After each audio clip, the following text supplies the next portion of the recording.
Hey, welcome back to the Reloved Guitars workshop. It's been a little while since I've been here. Had a busy week and lots of weird stuff leading up to a gig the other night, which was great fun. A bit ropey to begin with, but we warmed up, and yeah, again we rocked the village and went down quite a storm by the sounds of it. So really enjoyable, but very good supportive audience.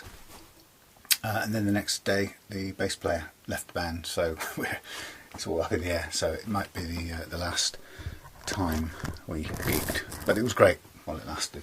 Anyway, so back into the workshop. We've got quite a few things piled up here. Excuse me a minute. Quite a few guitars stacked up here. I think I'll probably just unplug you for a moment and take you on a quick look at the different things we've got here. Not all of them here. Yeah, so we've got a Sun Mustang, another black Sun Mustang, but a really nice condition one, just raring to go. Got nice big jumbo frets on it in fairly good nick, and it's got a beautiful neck. Look at that wood grain on that, lovely. A bit of a dent there, but we can fill that. So that's one just to set up and relove. Here we've got the world's cheapest Encore. I got it for about £6 or something, but that's it's already had a full fret treatment, so it's now waiting for a little repair down here, and I'm going to put on another jack input socket and go ahead and set that up. Then here, tucked away here, is another Squier Standard Series Telecaster in that vintage creamy sort of olive green looking colour, but a really nice standard Telecaster. I mean standard series, but nice all-round telly, which is going to be quite nice and straightforward to set up, I think. Dangling here we've got the Japanese Fender body with Sun Mustang parts on it. This is the other half of, if you like, the shadow side of Matthias's Funkadelicaster, which I kind of reinstalled his electrics into a Sun Mustang body, which suited it really nicely, and that's getting ready. It's in the house, but it's getting ready to go back to Matthias in his case in the next day or so. Here's something we got locally out of was it Gumtree? No, it was a buy and sell local Facebook thing, and this is a beautiful thing. We'll see more of this later on, but this is a Vesta. You can see that there's a very Fender-like logo script that they used, and this is from, I think, sort of late 80s, early 90s, and these were a very nice range of guitars. Thomas has got one upstairs in his room, which we came by via some family friends a long time ago, and this is a nice one I've come across in the Tavistock area. It's got a HSS set up with a Floyd Rose, and the third button down there rolls the humbucker into single coil, so you can very quickly have a 3 single coil set up, so it's really flexible and very versatile. So I'm really looking forward to, I've already played that one and it plays really nicely. Here we've got an Epiphone AFD, or an Epiphone Les Paul Special 2, but it's an AFD sort of style thing done in the slash colours, and even though it's not a very sophisticated guitar, it's a bolt-on neck, fairly narrow body, and it's got a flat top. It doesn't have a curve or a sculpted body, but it's got some great pickups on it, and it really plays really nicely. And it's also got one of these tuner systems here on this pickup, and actually they really work really simply, and I find that quite a nice thing. It's not a gizmo really, it's a nice touch. So moving on, we've got the this old Antoria Rockstar semi-acoustic guitar, which has come back in because something wrong with the wiring of the volume pot. It's on the treble pickup, bridge pickup. It's permanently on, which isn't the end of the world, but I want to pull it out and investigate it and see what's whether we've got some sort of short circuit going on. And I'm going to have another look at this nut here, because I'm not entirely happy with the tuning stability of this thing. It's a nice guitar and I want to sell it, but it's not ready to go. Here we have something I picked up a while, not too long back, and it's an old tired looking Yamaha SE350 made in Taiwan back in the 80s. Now the only other one of these I've ever seen is one owned by my sister, and she's sort of had it, I think she had it from the 90s, sorry, late 80s actually, and hers was an HSH, no, was it HSS, I can't remember, but it had 3 pickups. This one is a double H setup, and it came, and it's fairly battered form, but it's the only one. I've been searching for one of these since I set my sister's up, and just loved the flexibility and stability of the Floyd Rose tuner. I mean, you could just dive bomb that thing mercilessly and it sounded great. So I went on the lookout for one of these, and in a year and a half of searching using eBay, there's been one other before this one. In the whole of that year and a half, one other SE350 has appeared on eBay, and that's in the United States, so it's not really a viable option for me. And this is the first other one that's appeared, and I got it at a really kind of good price for, it's vintage. And so with that, this is the neck, and it was a bit of all the binding down the edge of the neck had worn out and cracked off, leaving a sort of dent, which was really uncomfortable to play. So I've basically filled it and re-sprayed the neck with nitrocellulose actually. I keyed it up first, and it's now waiting just to be smoothed down and shined up. But that's, it's not really about trying to make it showroom condition, because this has got loads of little potholes and things. I'm not going to try and finish those, but it's just about making the neck feel smooth to the touch, and that's really what I care about, is making it play well. This here is the neck with the Reloved Morris on it, that goes with, it's going to go with this beastie over here. So that's a bit of a quick whistle stop round what we've got in, and that's not all of them, that's just some of the things that we've got to get through the workshop in the next couple of days. Here I've got the audio of our gig the other day, which is quite funny. It wasn't bad, I mean, audio wise it wasn't so bad. Let's have a look if I got any pictures from them. Where did they go, the geek pictures? Yeah, it wasn't too bad. It was better sound than last time. But we were supposed to be playing outside in a marquee, so we had a big PA and so on. And there you go. There's me playing a harmonica solo for the first time ever. I'm not a harmonica player, but I played it on the night. It was quite good fun. Yeah, so we had a big, slightly overdone PA, I think, and then it turned out, because the weather was supposed to be really bad, we ended up playing indoors, which meant that the landlady sort of was getting complaints from the neighbours, and so we had to keep the volume really, really low to begin with. And somebody riding horses. So to be honest, it was really uncomfortable. It was hard to hear anything. It was just like almost playing acoustically, so it just didn't feel like rock and roll. But we kind of got louder and louder as time went on, and cranked up the volume, and in the end finished up sort of rocking out quite nicely. But as I say, Pete, the bass player, for various reasons, decided to go his own way, and so we're probably I'm rethinking what's happening. Right. So enough of the update. Just as I get started, I want to say a quick thank you to all existing and recent subscribers on YouTube. Been constantly get a constant sort of stream of people saying hello via the messaging system in either YouTube or via Facebook, and so many people very generously saying that what I've done with these videos has been an inspiration for them to do similar things, or to they just enjoy spending time in the workshop with me, which is sort of mind-blowing in a fun way, and I really appreciate that feedback. So long may you carry on spending time with me until the doctor tells you to do otherwise.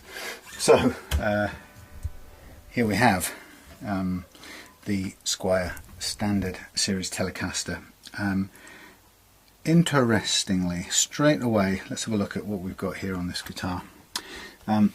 So it's the Standard Series, which is better quality equipment and build than the Affinities or the bog standard with the small s, the sort of basic level Telecasters, Squier Telecasters. So the Standard Series in the Strats and the Tellies are quite nice quality, very big chunk of guitar.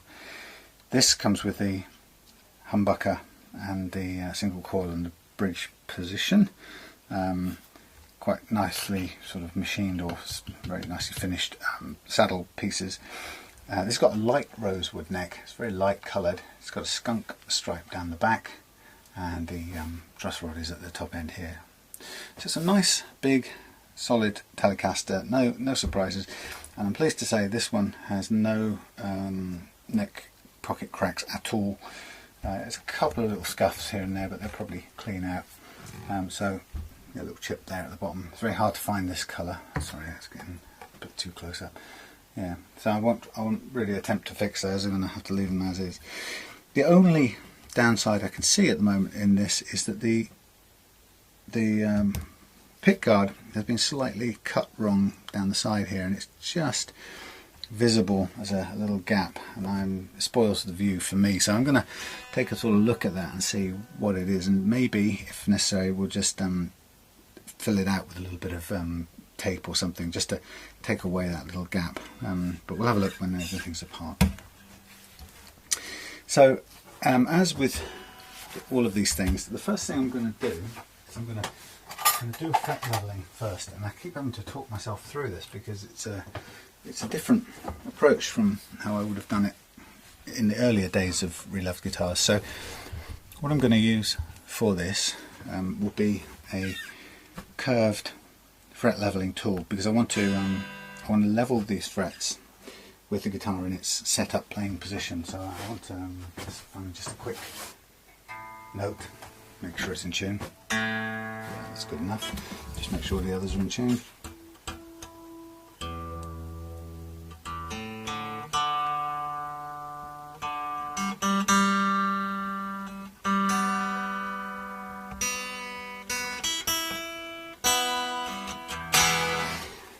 Okay, so to do this, the things I'm going to do this way round to do the fret leveling with the guitar in playing position or playing condition, what I want to do is I want to get the action, don't mind about the old strings, I want to get the action absolutely set the way I want it, even if it means choked out notes. So let's if I say, for example, I'm going to lower it a little bit and it buzzes and chokes, that's fine. We'll leave it choking and buzzing. What we're going to do then is to smooth that out by using our fret leveling tool. But to get the action the way we want it, it takes a little bit of messing about now with a couple of things, because we're going to set it as a combination of things. It's going to be a balance between the curvature of the neck, the relief in the neck, between the saddle heights set here, and between the height over the first fret set at this end.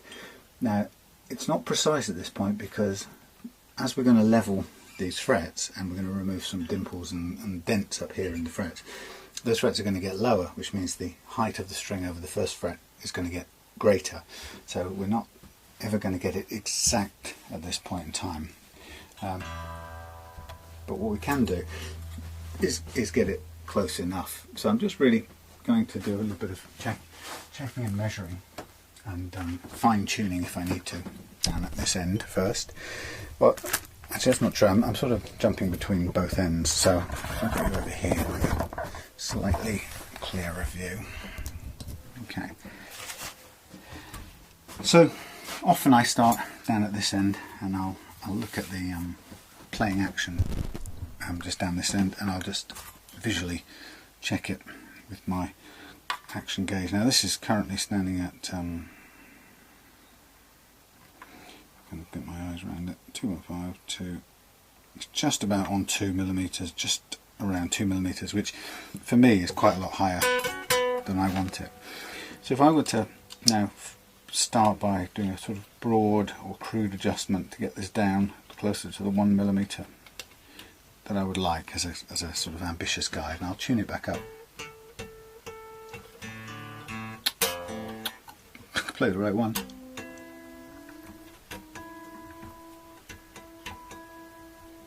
just needs to be roughly in tune, just to put the right sort of tension.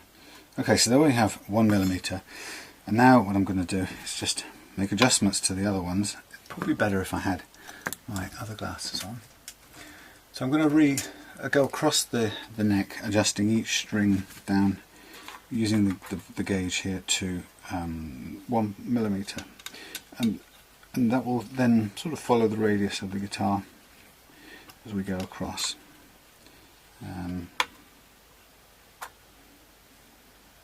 So I'm sort of doing a mixture of looking at it visually there, and again I'll tune as I go.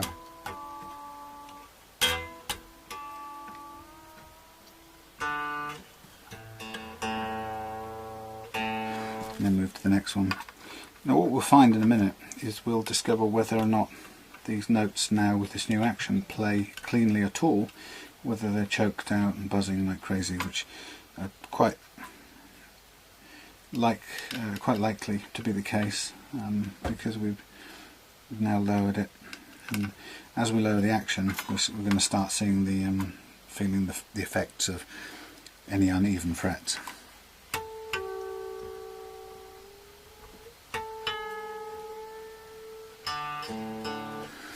Okay, moving along.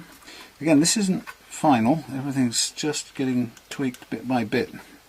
We're starting with a sort of, yeah, it's a start point really. And we'll make further adjustments as we go along. There you go, it's about 1mm there. This is already now sitting at just about the millimetre mark. Tiny adjustment for that.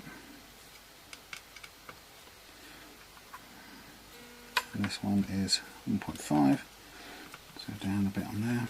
Again, it doesn't have to be precise at this point in time, we're just getting a rough thing. So take the tune up.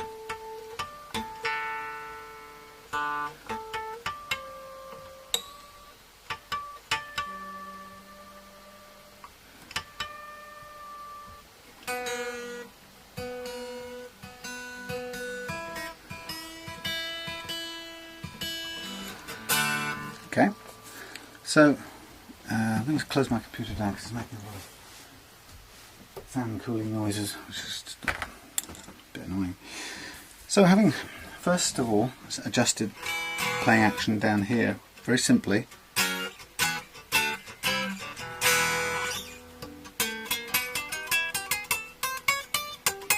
you can start to hear that it's slightly choking off some of the notes. So we've at 1mm we definitely exposed.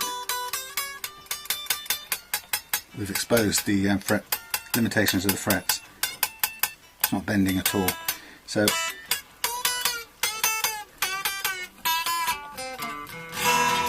okay, so that's okay.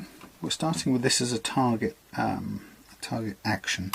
Now, what I'm also going to just have a quick check on is what the visual neck or the relief on the neck looks like. Just holding it up visually, and there is some. There's quite a lot on the treble side actually, so there's a variation between the treble side and the bass side, and it's often the case. And you can look by holding down the first and the last fret, and you can see there's a fairly big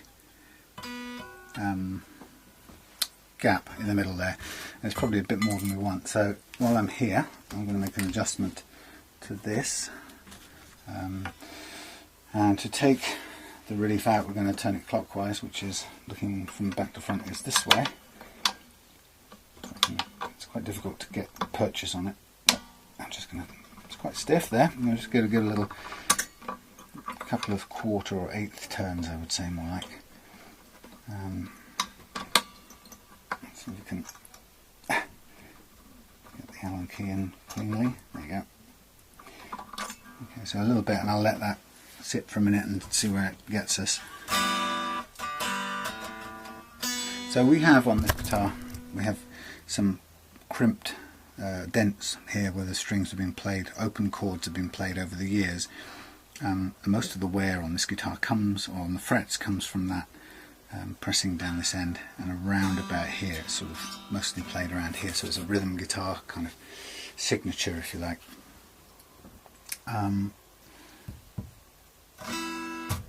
So while that I'm waiting for that to settle, I'm now going to do while I'm at it is check the just have a look at the relief. Sorry, not the relief, the first fret action. And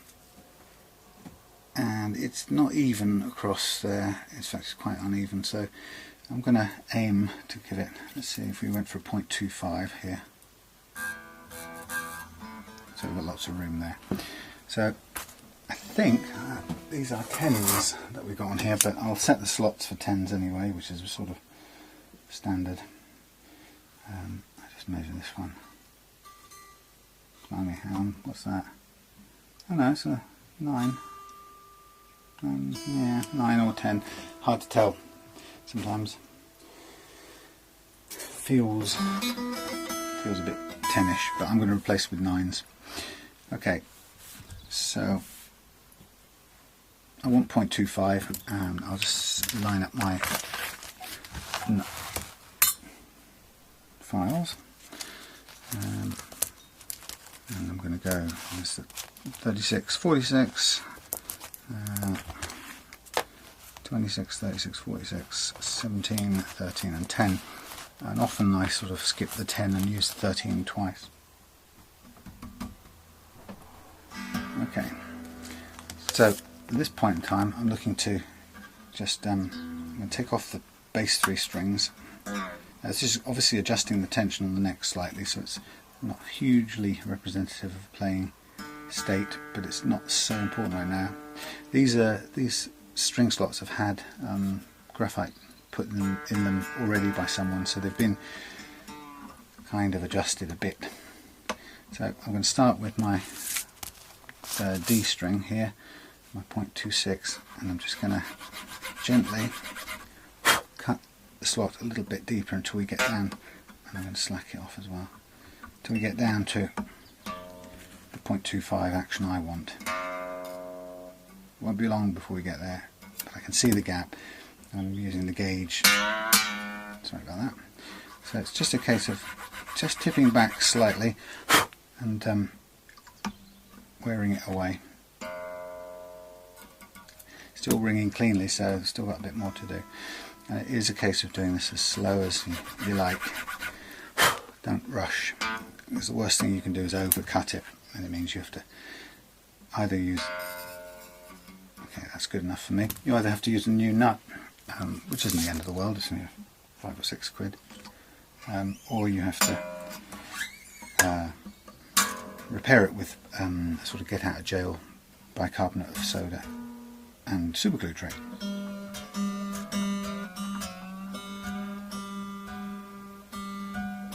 So as soon as I've done that one, I'm putting it back under tension and bring this one closer.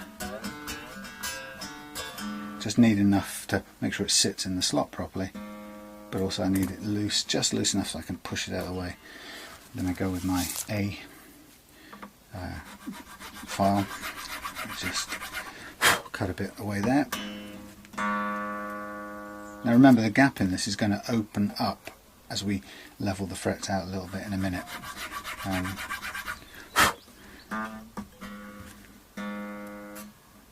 So if we stop there and it's just starting to buzz, we know we're on 0.25, but it's going to be 0.275 by the time we have finished doing the frets. So it seems a slightly odd way round to just go straight into the fret leveling, but it's good because you've got the old strings on there and everything's in sort of in tension, if you like. And that's really what this is about, is setting it up in the playing condition. Okay, so a bit more. Once I've done these bottom 3, then I switch and do the top 3 in a similar sort of way, and then I'll get, once the gap here is right and we just test it out a little bit, then I'll go into the fret leveling. Okay, that is almost there. I think I'll stop on that. So tune it up.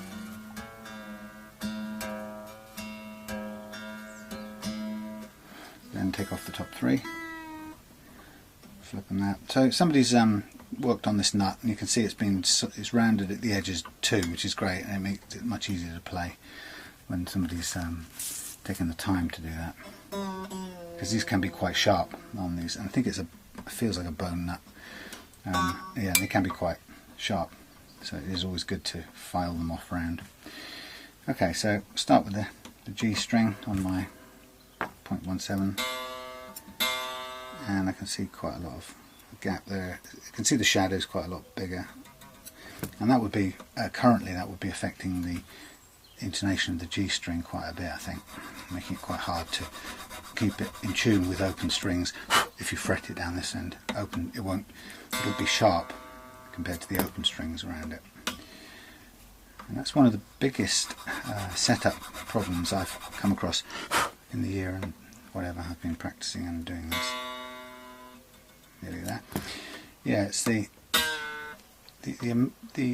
amount of difference that the tiniest height over the first fret makes to the intonation and to the feel of the guitar is quite profound, and it was the big exciting surprise for me when I started doing this, because you could take a very basic budget guitar and pay attention to those details and the fret level, for example, the level of the frets.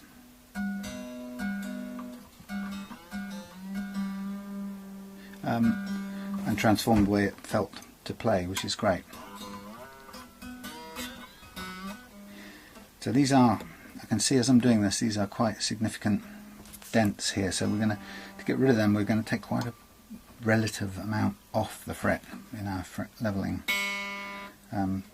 So we can tell that the gap is going to open up again, so 0.25 is pretty small, but we could even go lower and that gap would expand somewhat as the fret leveling took effect.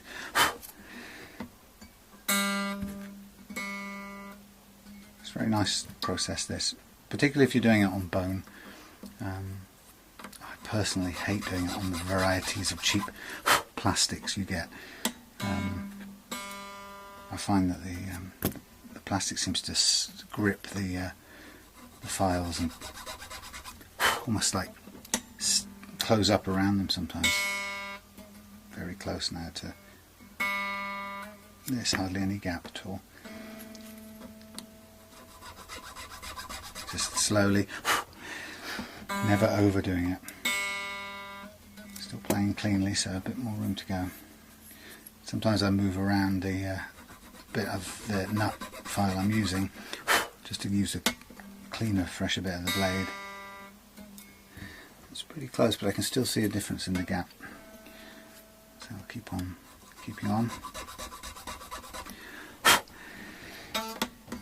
Yeah, so bone seems to be it's certainly my preferred substance for the nut. Mainly because for me it's very controllable when it comes to doing the slots.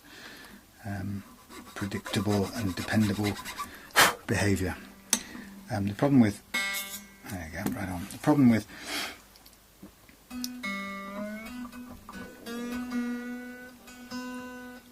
the plastic nuts is because it sort of sometimes the plastic expands and then contracts around the once you've filed it contracts back, and sometimes you don't notice it, but the string sits high up in the slot because it's sort of closed up and it pinches the string, and it's only when you put it under full tension that it suddenly drops down and you've cut too far down, which is really annoying.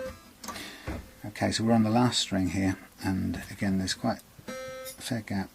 It's a matter of, you're close to home now, and you just got to be very careful not to overcook it. On your lead up to your own driveway.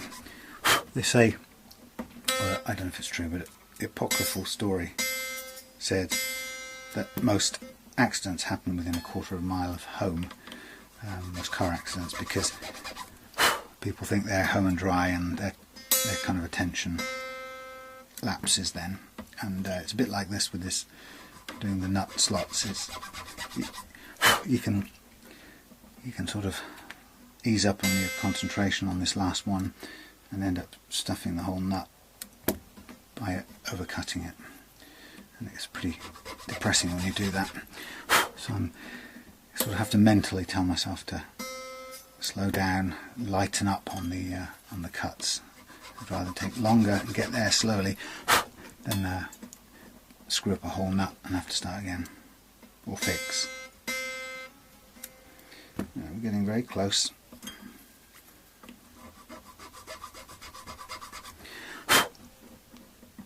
The reason I don't go to a 9 or 10 file on this one is that I don't want to run any risk of the string sticking halfway up the slot at this point. Right, I'm going to stop right there. I can hear it zinging now. That's all of these done. And what it means is, before we do the fret leveling, we've now got, I'll check the relief again, but we've got taken out some of the relief. In fact, taken out loads on that side, and there's probably maybe even a bit too much on that side. But let's see what it plays like. So we've taken out a lot of the curvature in the relief. We've lowered it to a millimetre action at the 22nd fret.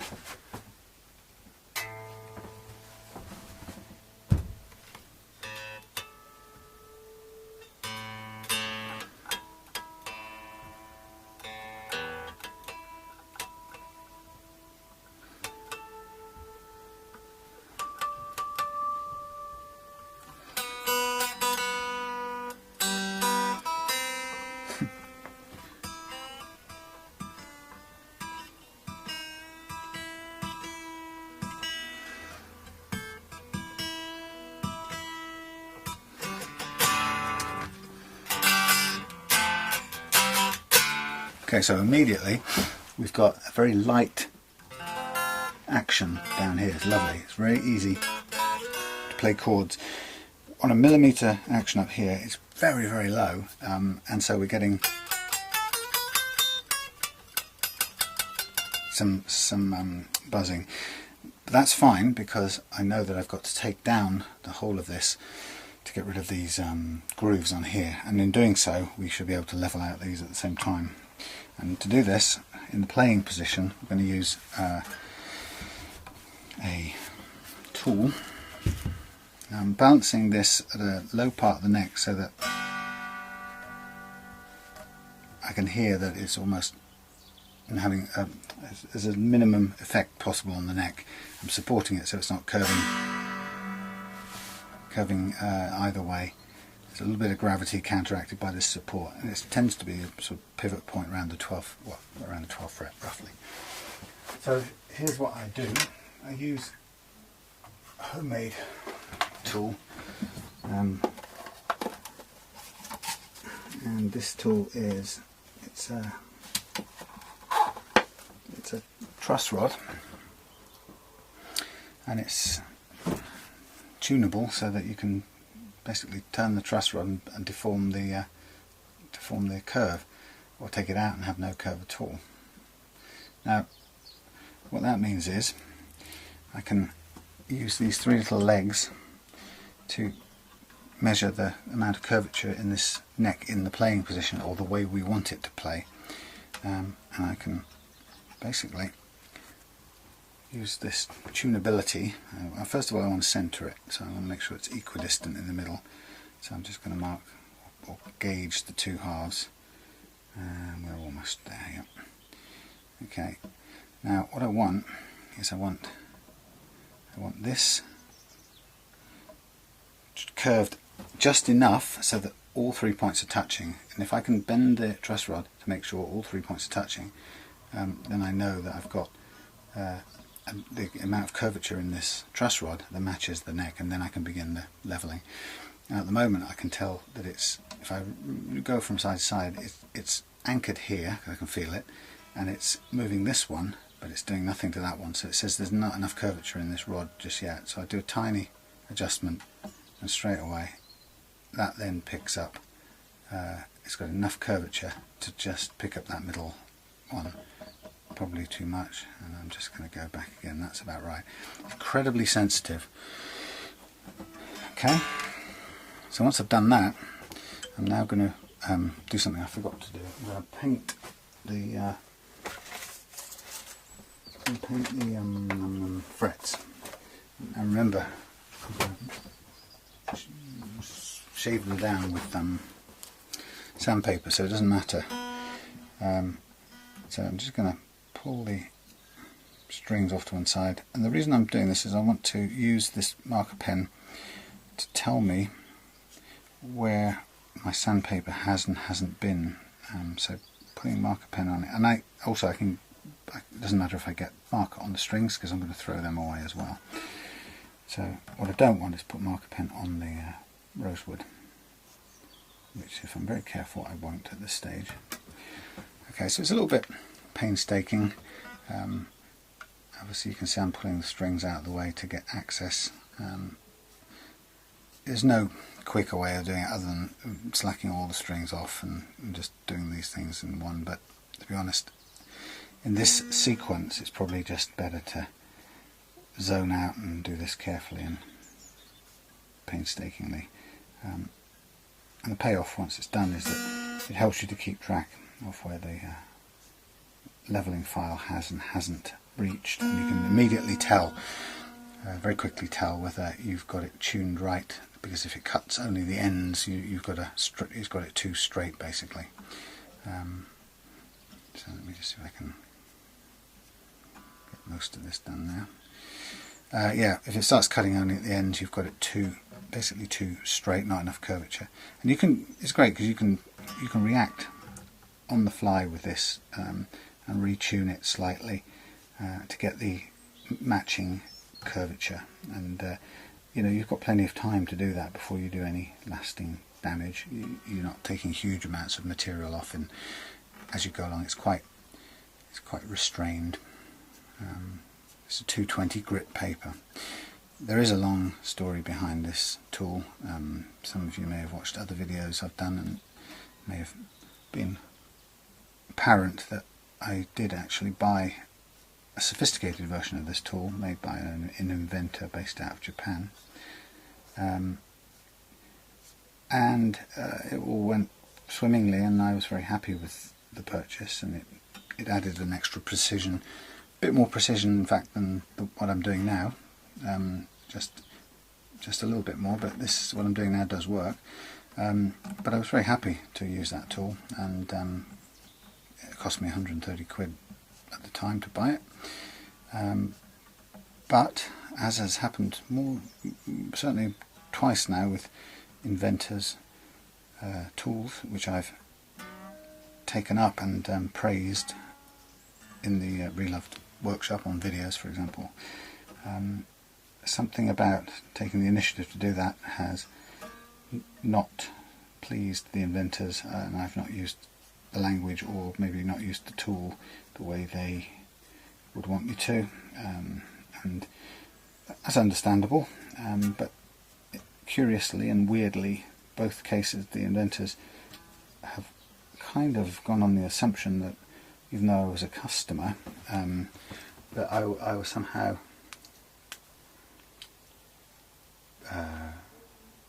obligated to them to both use it in a certain way or describe it in a certain way, which of course as a customer in the free market I'm not. I can, if it so happened, I could use it any way I wanted to, and or criticise it in any which way I wanted to. As it happened I didn't. I was very unreservedly positive about it, but nonetheless the inventor still wasn't happy, so it was a big blow up, and he refunded my money without me asking. It was his way of washing his hands of me, so I'd rather not use his tool on camera, but I do have this version and it does a pretty damn good job, and I'll show you how it works now. So I'm going to lever off this first string, and I might even slack it off. Just give myself some, just want to hook it over the edge, get it slightly out of the way. Now it's slightly reducing the pressure on the neck, I know, but what I really want to do is just push it out of the way. Okay, so now I get my slightly curved truss rod, and I just put it down on these frets now, and I just start to work it backwards and forwards, letting the gravity, its own gravity,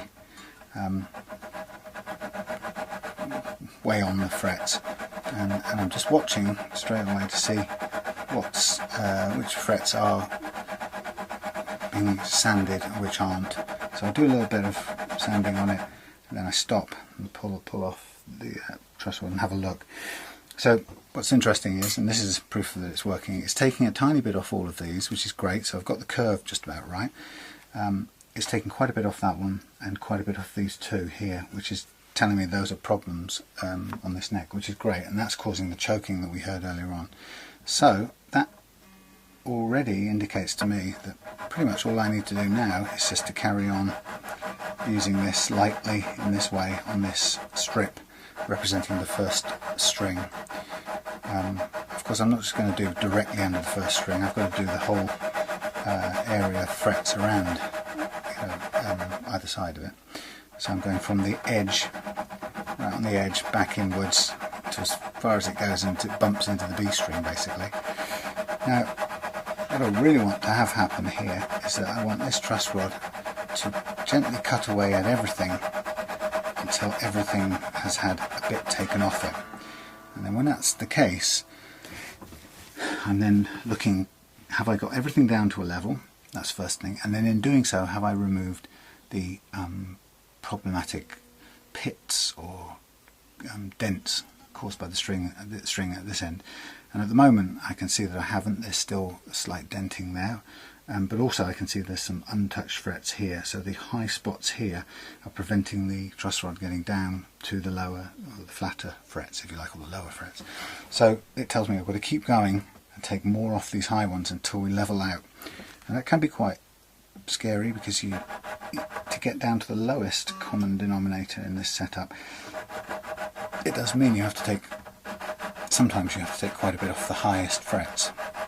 But it's the only way you're going to get a level, because the problem is on a fingerboard is that ultra low frets, maybe they've been hammered in more securely or harder, lower frets set the kind of bottom line, and they make a normal fret next to it seem high, so relatively high by comparison. So you have to take that high fret down to the lowest fret. And as you're doing this, you have to make a sort of judgment call on whether, is this fret so low that you actually really can't do anything else but probably replace it. There may be you may find yourself faced with that, and you pull that one out and refret it with something else. I always hope not. I've never actually been in that situation, but it's theoretically possible. So this is a very delicate and gentle operation. Nice and slow, there's no rush. I can see that I'm touching here, getting rid of those grooves here, a little groove left there, still a bit more to go there. Touching all of these, taking a lot off that one, not quite touching this one yet, touching that one, missing those two, touching that one, taking a load off these three, and just about touching these two. So it's going absolutely in the right direction, the way we want it to, and it's, as you can see, it's very slow and unhurried. I'm not in danger of doing anything bad. And what's great about this method is, because we've got the strings on, in a moment I will, when I feel we've nearly got there, I'm going to pop this string back into its groove, tighten it up, and I'm going to demonstrate that even though the action is going to be a bit crunchy, because obviously we've got 220 sandpaper scratches now on the top, and basically flattened off the top of the fret, but nonetheless you're going to see that the leveling comes into play, and we'll be able to suddenly play clean notes where we couldn't before. And that's a really great way of knowing, have we cleared it or not, and do we need to continue any further. So as I said, I can see there's a couple of low frets here still we're not quite getting to in this process, and I might choose to let them be and call it quits. Now I'll show you what I mean. If you remember before, I'm just going to leave all the dust still there, not going to clean anything up or anything, and tune it up.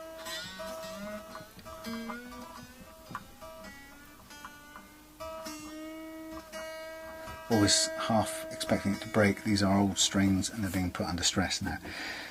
So remember before we couldn't play notes up here and we couldn't bend them.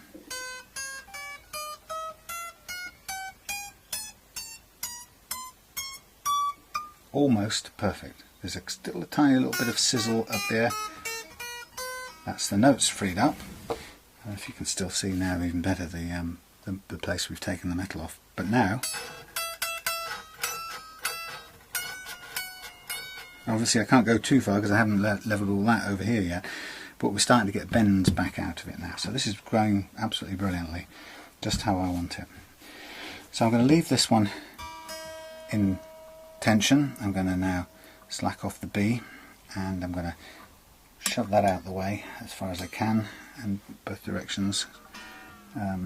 Hook it round whatever I can to just get it out of the way, give myself room to work. And then once that's done, if I can just get it to sit behind there. No, it won't sit on there. Nope. Okay, I'll go further and put it around the edge of the pickup.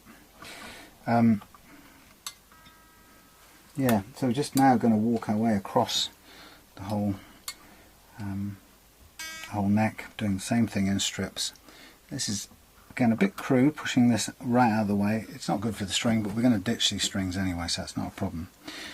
So we gently take our curved truss rod and we now go into the second strip, and we just begin the process now, moving inwards, and just small amounts of gravity based sanding, and we're just going to go kind of over the next area that we haven't covered yet. So it's sort of from the edge of the E string across to the over the space of the B string and across towards the G. And again, you can look and see what it's doing, and you've already set the pattern. You know which are the highest frets. Don't assume they're going to be high all the way across, because often they change halfway and becomes low on the other side. It can be entirely possible. But what you're looking for is you've got a head start. You know roughly what's going to be what from your start point. So I'm not expecting, for example, to see these frets being cut by the sandpaper, because I know they're still low and they're masked, or they're obstructed by these high frets either side at the moment. Now that sort of slightly zingy noise when we got up to play the top notes up here, that tells us that by rights we really should brave it out and get down to those lowest frets if we want to get rid of that slight zinging noise. And that's the only way we're going to get rid of it, is to just get everything down to the lowest possible fret. And as I said before, the only thing you've got going here is a judgment call. Is there enough metal to do this? If there isn't, then you're not going to get, you have to call it a day before you get to the lowest possible one of all of them. It's a kind of shame in a way, because you've made most of it play really well. But I am definitely not reaching these two, but everything else is getting its treatment really well. They're not too old, these frets, so I think there is it's every likelihood. We're still going to sound good. There's every likelihood that we could keep going and get down to these, but because these next door are quite significantly high, there's quite a lot of material to take down before we get down to that level. So I'm just filing away. And sort of go back over and push again up towards the E a little bit, because I'm conscious that I'm still trying to go down a bit on that side. And as soon as I see this sandpaper start to cut the top of those frets, even the lightest bit, then I know we're pretty much there. I can ease off.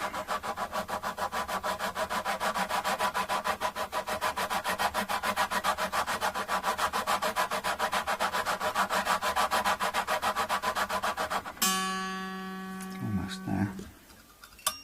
Oops, that's choked off with that string going under it. Yeah, just barely.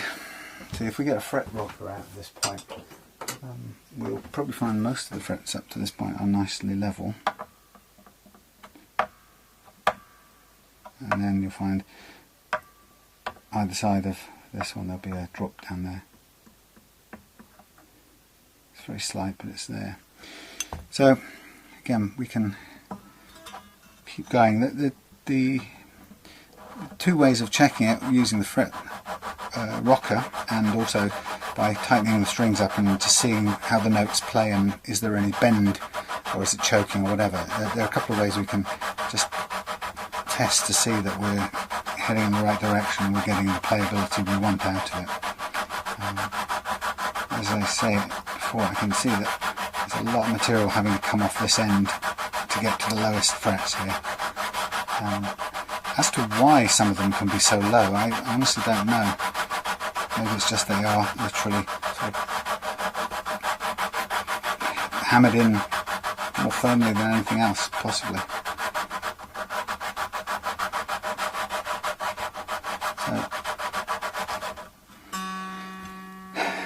So, just touching the tops of those frets now. Let's have a, oops, sorry, pickup. Let's put this back in and see what it sounds like or how it plays.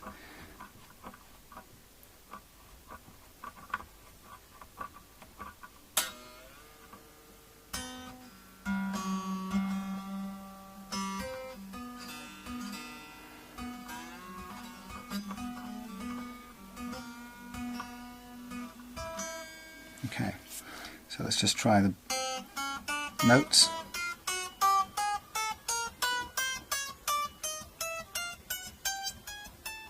Tiny fizzle.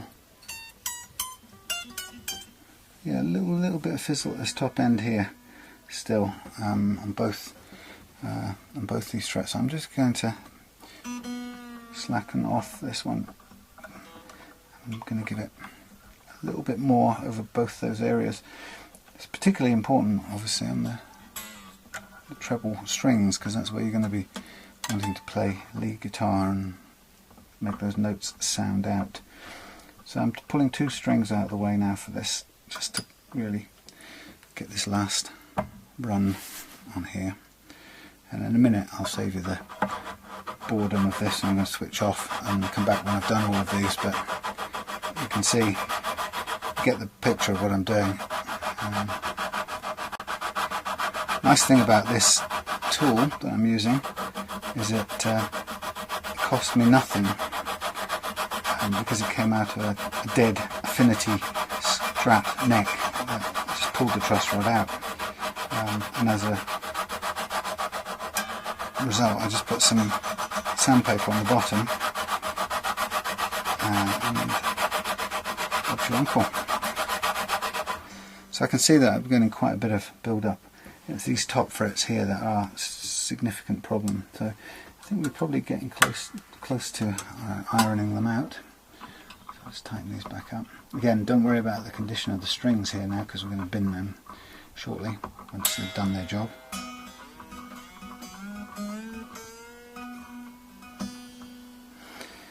The only annoying bit now is if they break on you, you may still want to put a dummy string on, you know, a sort of workshop string on to keep the loading. Okay.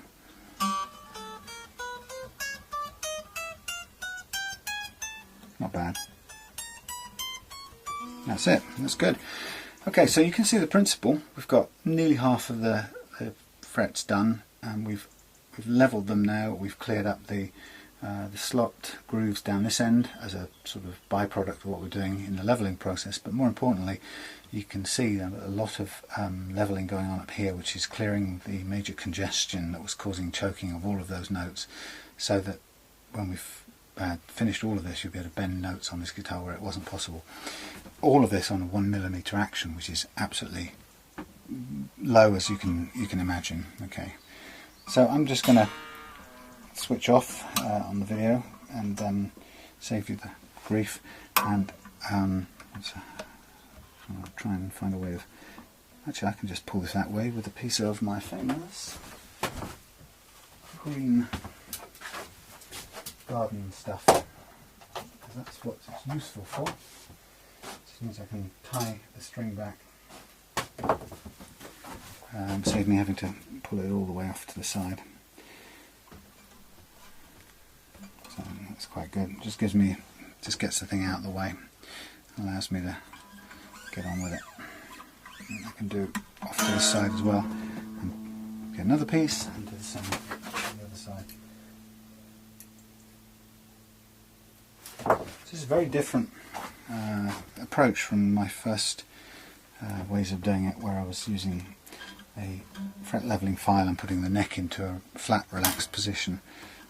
This, in that way, in a way, the leveling sort of came at the end. This way, the leveling is right near the beginning, and everything after this will be just getting it ready, polishing it up, reshaping the frets, polishing it back up, and doing some cleaning and final cosmetic tweaks, and then the setup right at the end.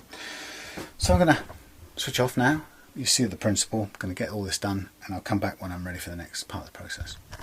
So that is the extent of unevenness of the frets on a typical budget guitar like this otherwise very good quality, or generally very good quality Squier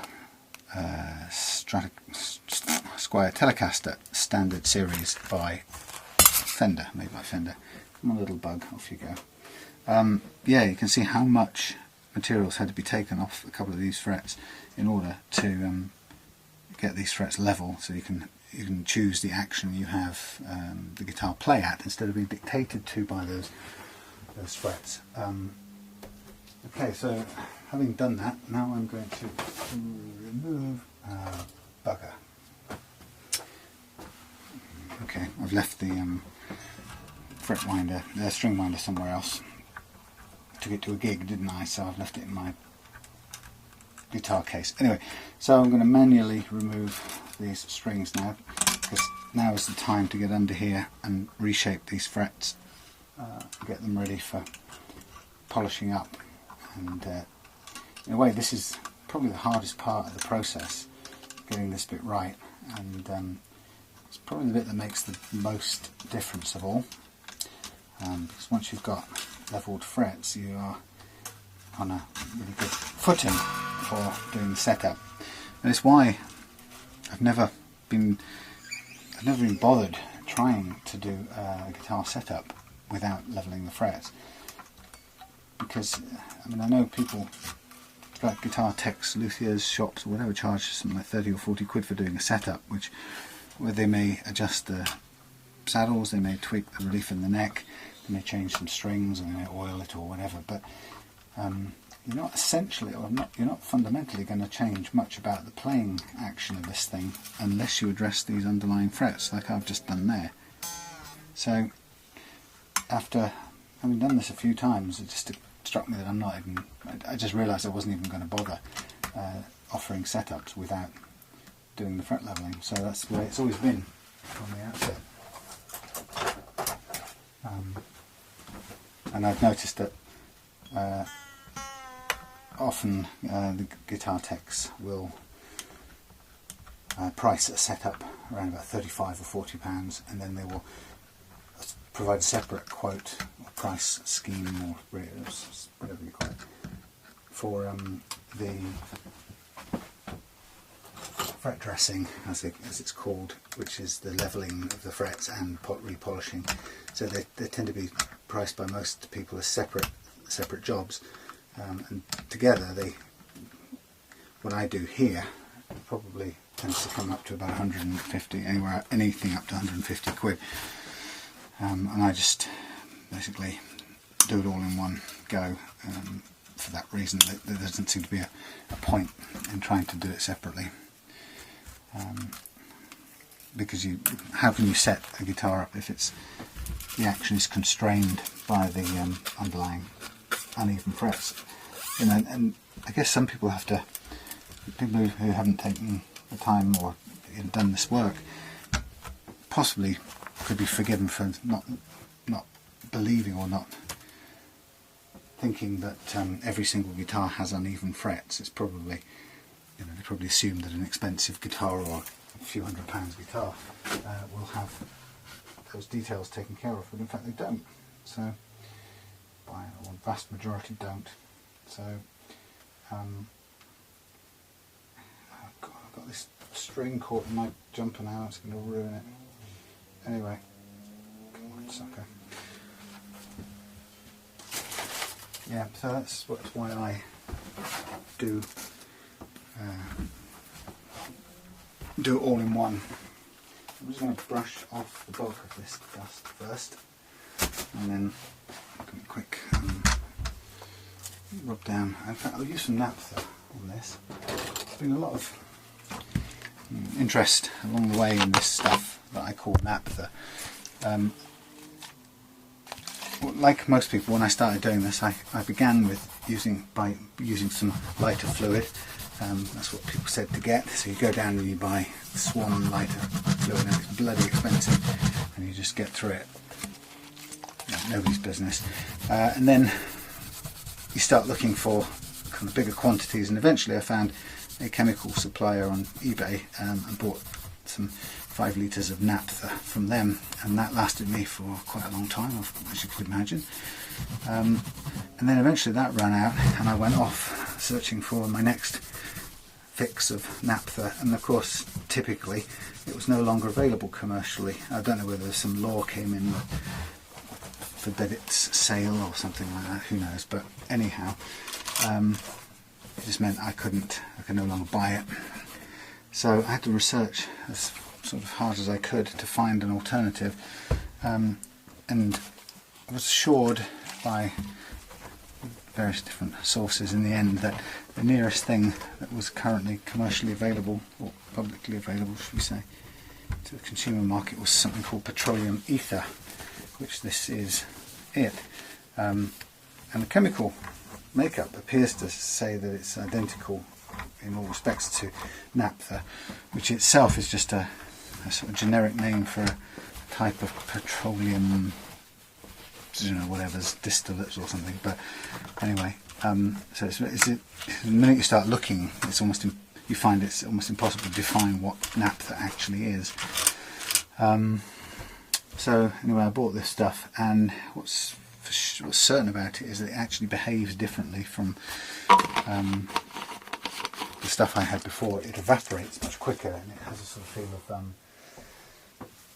it feels more like rubbing alcohol in that respect than it does the naphtha that I had before.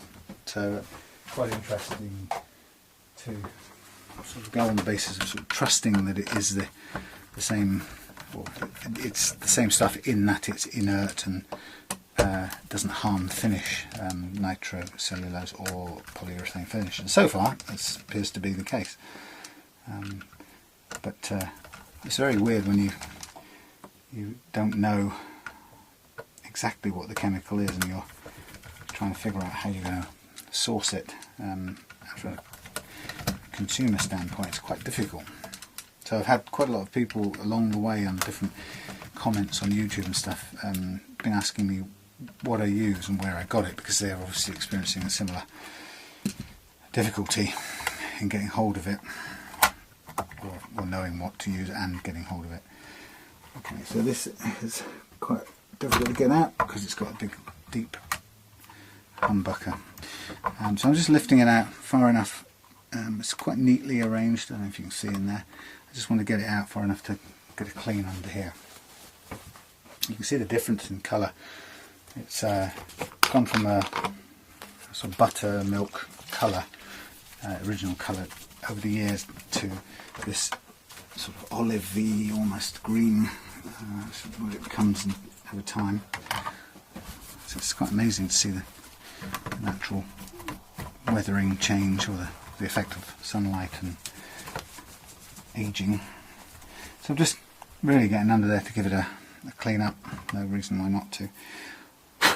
And what had worried me was this, basically the cut of this thing. I don't know why it's been cut by somebody, and it doesn't really fit perfectly well.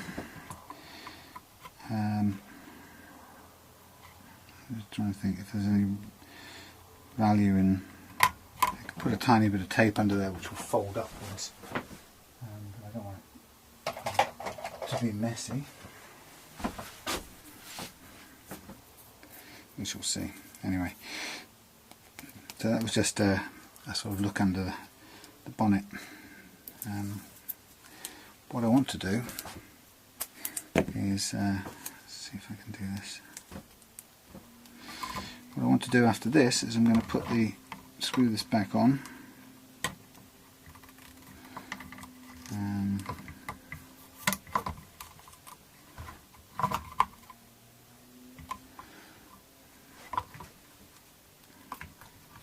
Just trying to get this stick out a little bit further and then cut it off flush if I can.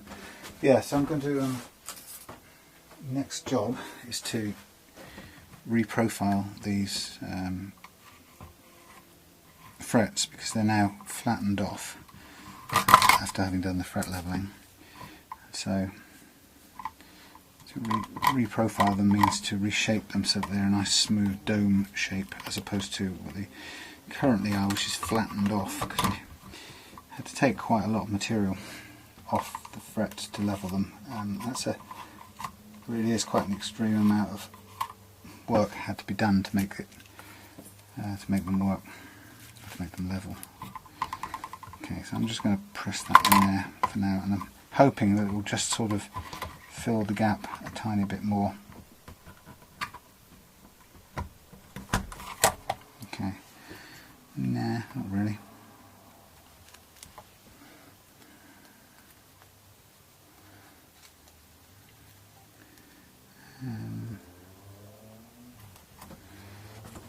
Sorry, I'm thinking out loud as I'm doing this. Plectrum.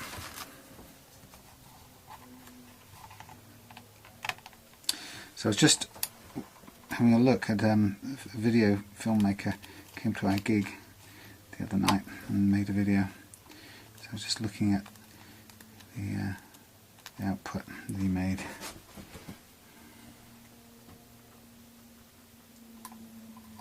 Quite good, surprisingly good. Okay, I'm just thinking of ways I can just pack that little bit of space with some black, because that's all it needs. Maybe I'll just poke it in there, flatten this down and poke it in. Yeah, so it's the filmmaker chose the one he's done, processed or produced so far is Time of Your Life by Green Day, which features me playing on the acoustic and Jay singing and the rest of the band not actually doing anything. So it's a funny one to choose to produce first. But okay, well, I sort of got there. It fills the gap a little bit, and I have to say it is a tiny bit tidier. It's not perfect, but it is a little bit tidier than it was, and I can press that in a bit further. At least you don't see the yellow stuff shining through. Okay, so while I'm here, I'm just going to put these back in because I don't really want to do any more with the cover off, and then we'll get on to the next bit of the fret work. These are thoroughly wax potted, these humbuckers on these Indonesian Telecasters. They're like completely loaded with wax, so there's no chance of them being microphonic, which is good.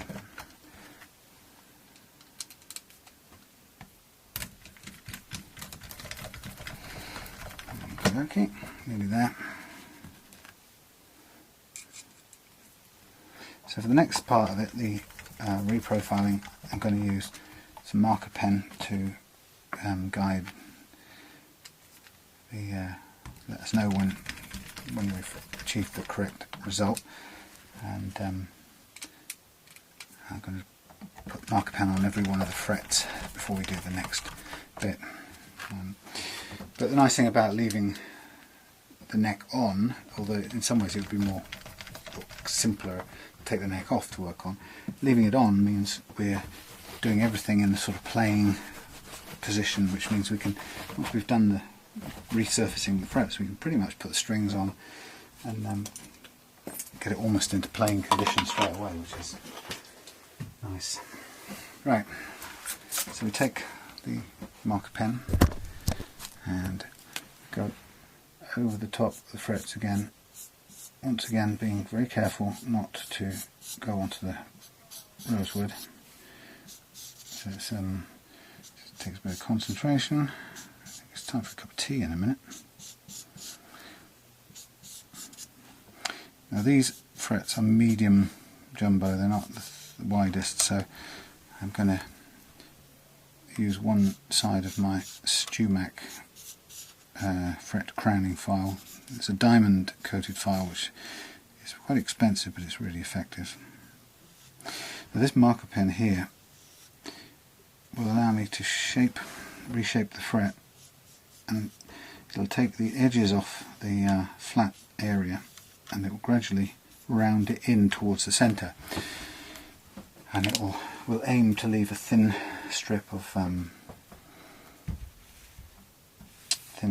marker down the middle of the fret, which means it'll be our way of knowing that the top of the fret hasn't been touched. And if we can reshape all of these without touching the top of the fret, then what it means is we've reshaped them, but we've retained the relative levelness that we achieved in the previous operation.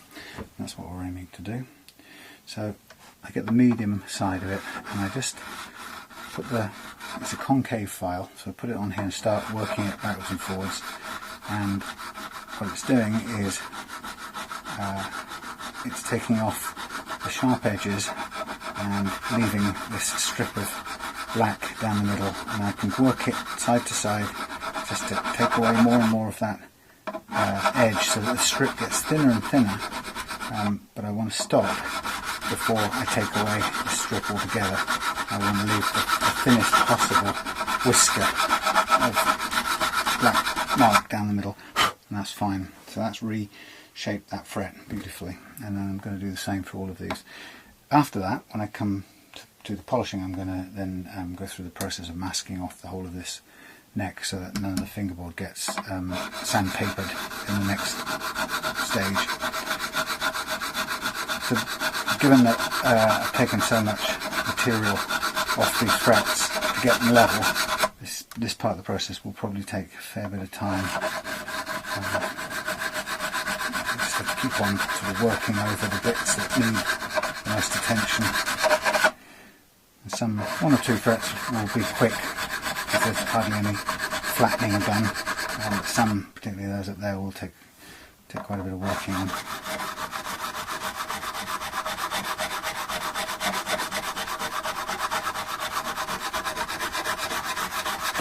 Overall, it's coming on nicely, and we've done quite a lot of severe levelling, extreme levelling, but there's enough material in all these frets to retain a good action, so we're going to get a really, really great playing action out of this at the end of it.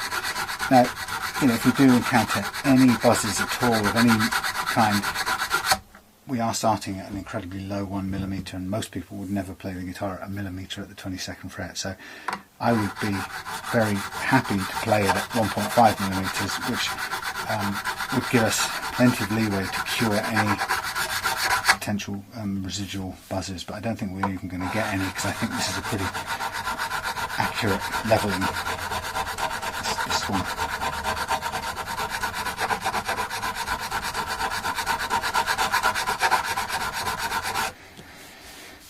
So, just working our way down, expecting the flat spots now to start getting a bit bigger and a bit broader because of the amount of work we've done on some of them.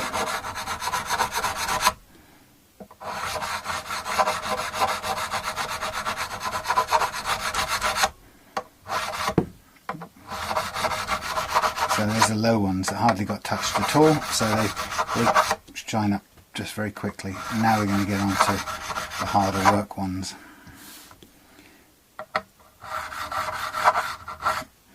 What we should do anyway.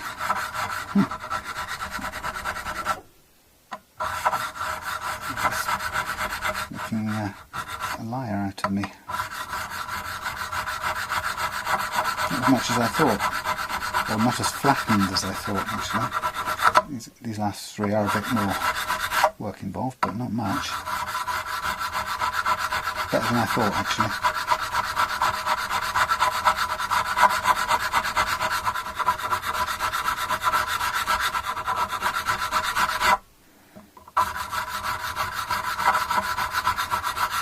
just the last two. It's been quite flat.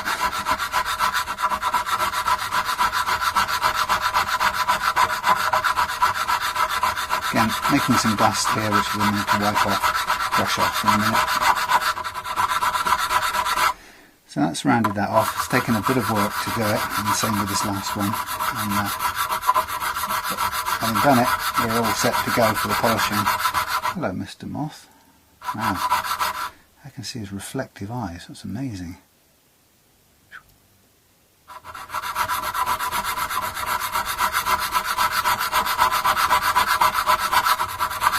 Okay, well, I'm going to go and get a cup of tea before I get on to the next aerobically challenging part of this process.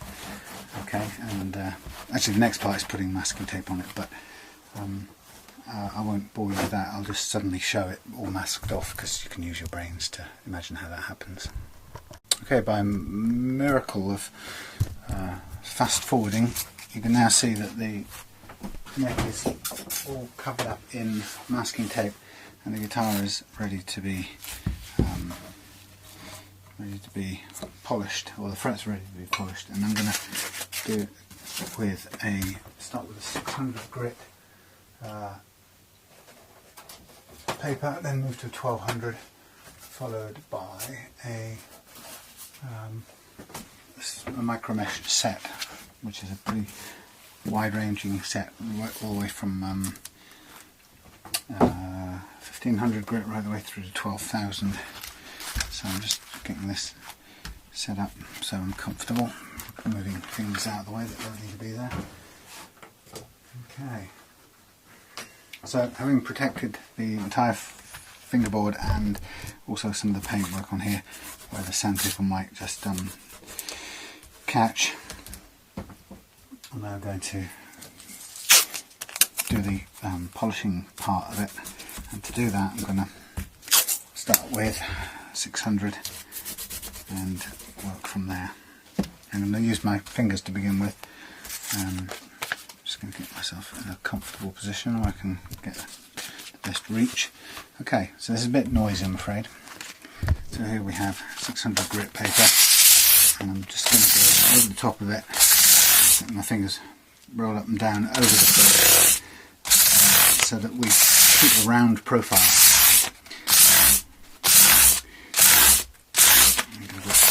Full length of the neck, and try and apply even pressure all the way across it. Now the scratches on these frets already were quite light, so 220 grit. So we're taking it down to 600 by doing this, and then once that's done we'll take it down again to 12 and onwards to 1500 and through to 12,000, by which time it's pretty much just polishing.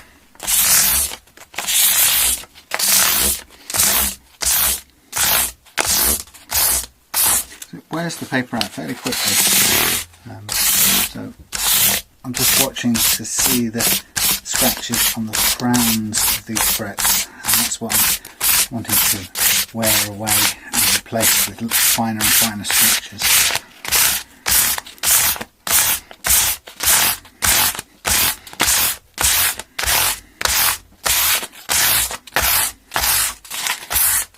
I don't expect to do it in one sheet of paper, that's just for certain. So first one wiped out, second one again I'll do it by hand, and then after that I'll switch to using a foam block.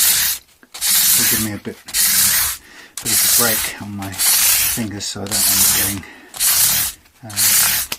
blisters, which I can quite easily do.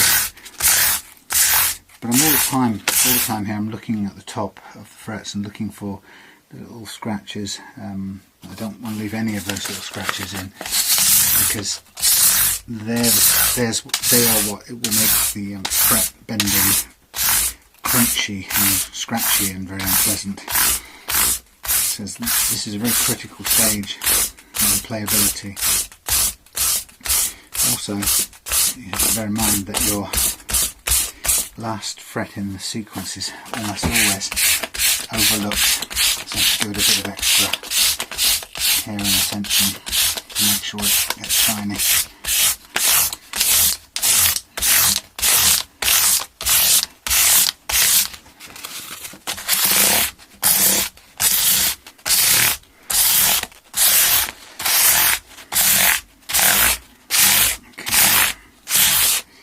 Quite a lot of dust being produced at this stage as well. You have to be careful, don't breathe too much of it in.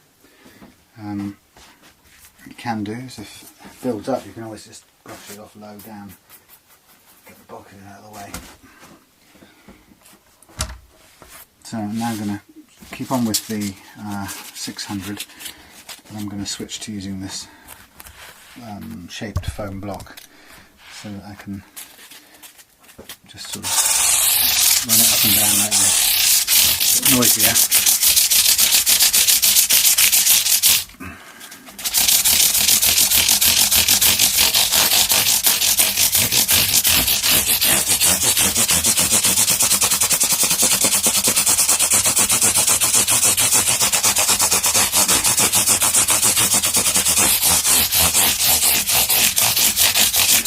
So far shows me that, oh, I'm starting to get a blister. 4 of these 600 grit papers, followed by 3 of the 1200, tends to be about right.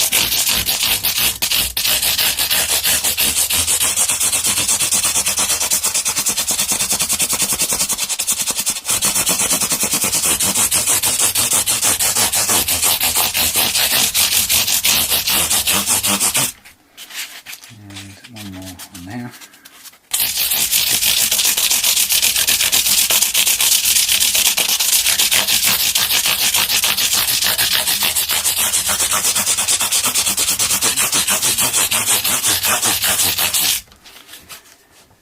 Three of the 4, and then the final one from 600 anyway.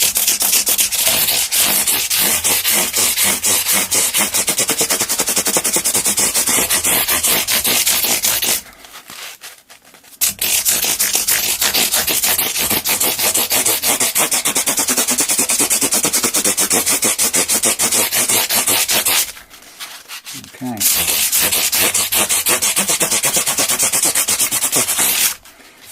Now shifting over to the 1200s. It's half the grade again, if you like.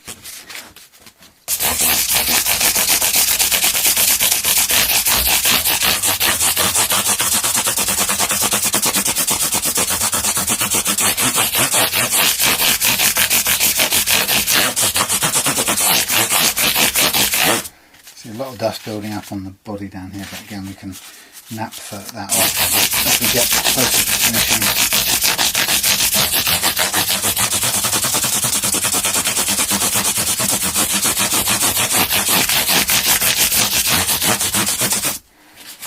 Okay, maybe even 2 of these will do.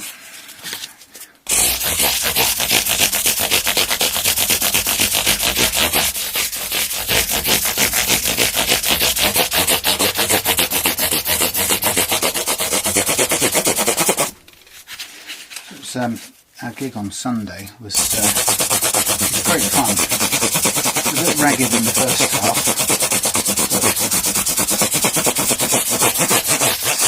so pleasing to get a crowd into the music video with their good humour. It turns out to be a real buzz.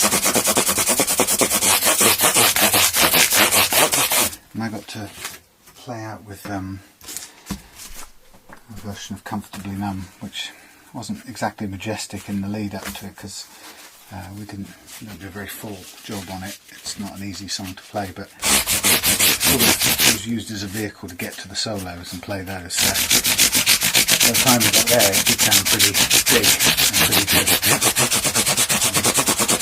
Seemed to get a lot of approval from the crowd anyway.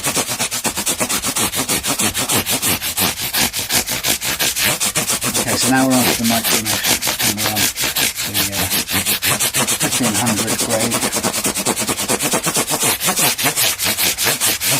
Now from here we should be able to sort of speed up a little bit into the 1800.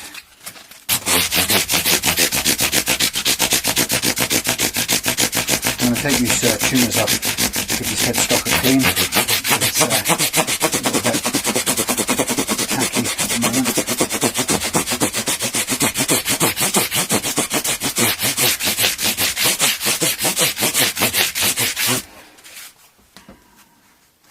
So yeah, we must have played for nearly 3 hours.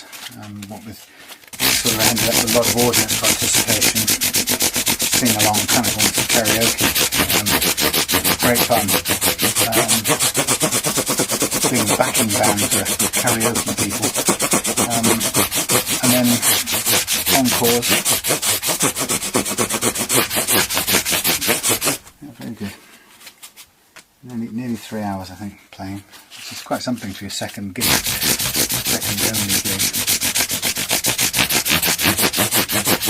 The landlord took me aside afterwards and he said, he asked me, did you see the people? Did you see the people's faces throughout? And I said, well, not really. I was concentrating on what I was doing. And he said, well, I did. He said, I watched them and everybody was smiling. He said, and you know, that's what you did. You got them smiling, and it's a great thing to do. He said, as a result, you know, I want to book you to come back and play within a couple of months. I think he asked. So it's a feel-good thing, and it's really great to be able to do that. You know, I never thought we could. I mean, it's quite simple and very rewarding.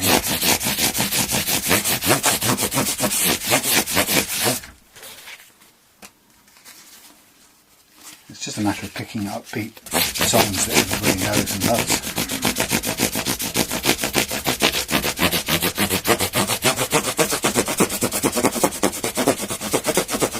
And to do them with a bit of humour, a bit of humility as well. So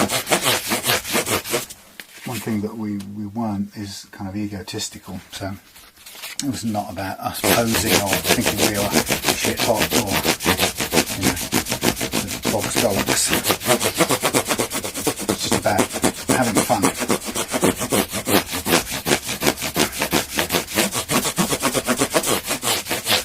And right down to the point where I got to do a quick harmonica solo, which was hilarious since I've never played harmonica before. It wasn't too bad actually.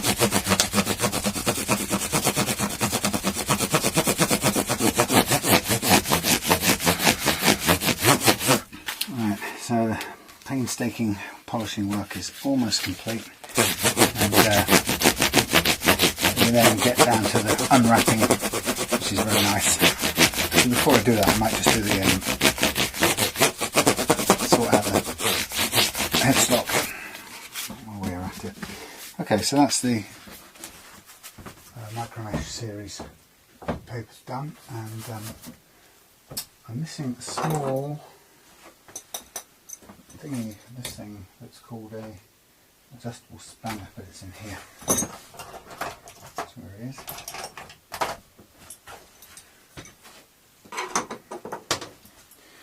So when it comes to these, they are only held on by the nut, so they should be pretty quick to take off.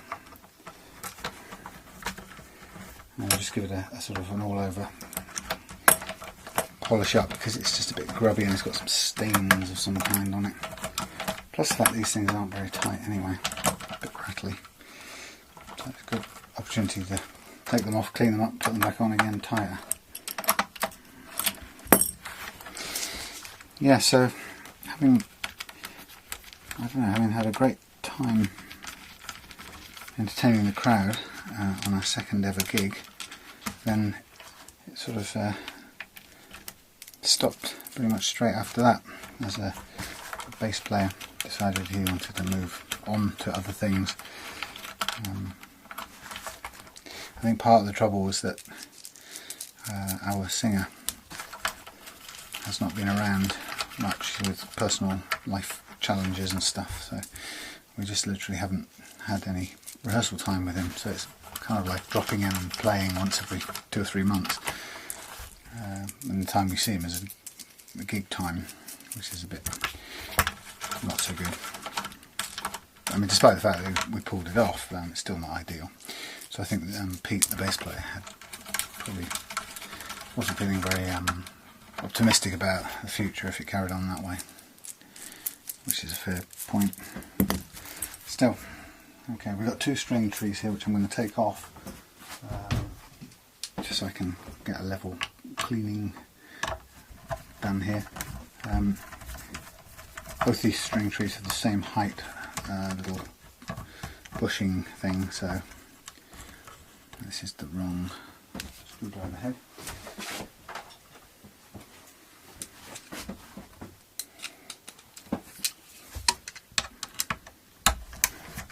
So this is really mainly cosmetic stuff I'm doing now. It's not critical, but it's just, I don't know if you can see it, it's a bit on the mucky side, and there's no reason not to spend a couple of minutes just cleaning it up. Now what I've done here is I've gone back to the old naphtha.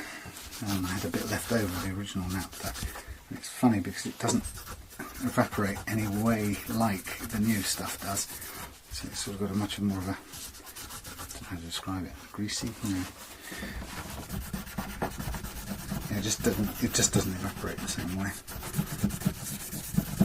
This dirt is quite ground in here, so I need a bit of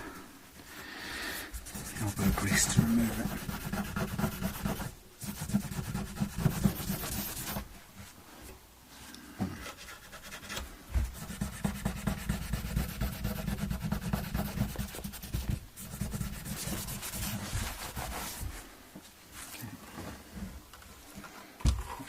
Backside is clean as well. A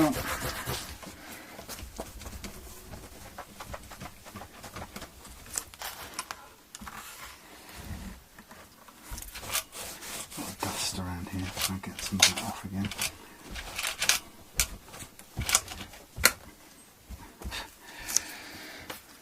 Okay, so the other thing you can do is while we're at it, is just give the tuners a once over. No reason why not. You can freshen them up a little bit. Always makes everything just look a little bit nicer, that's all.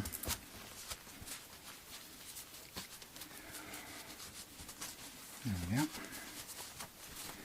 So yeah, the fun part of the gig for me was playing 3 different guitars, which I have been doing for a while, I suppose, and I'd played all 3 of them by the time the first half of the set was done, so it was quite an achievement. But I managed to get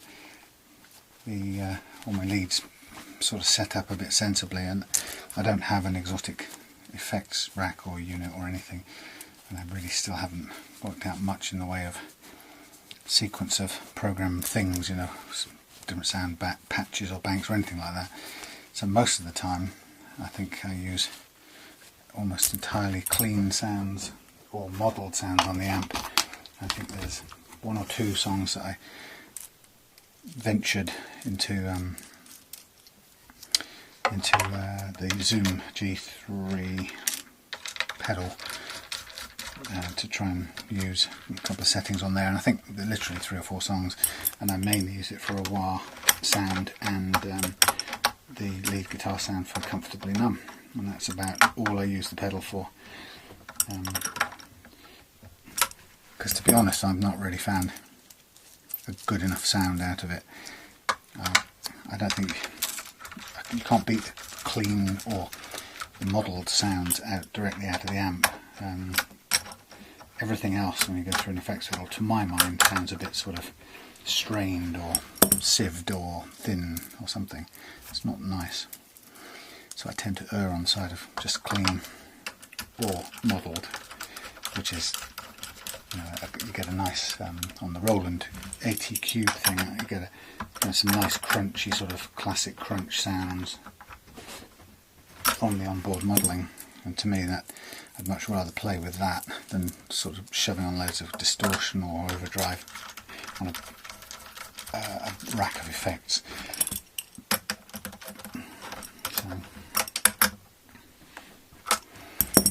So I try to keep it to the minimum effect unit or effect pedal use, which I think probably did quite well. And some of the sounds just completely clean, like Stratocaster sounds on Sweet Home Alabama and things like that. They just are the innate sound of the single coil pickups with no other, hardly, I don't think any effects at all. It's going through the Jazz Chorus clean channel. Okay, so there's the tuner's cleaned, the headstock cleaned, tuner's back on. I'm just going to replace the string trees.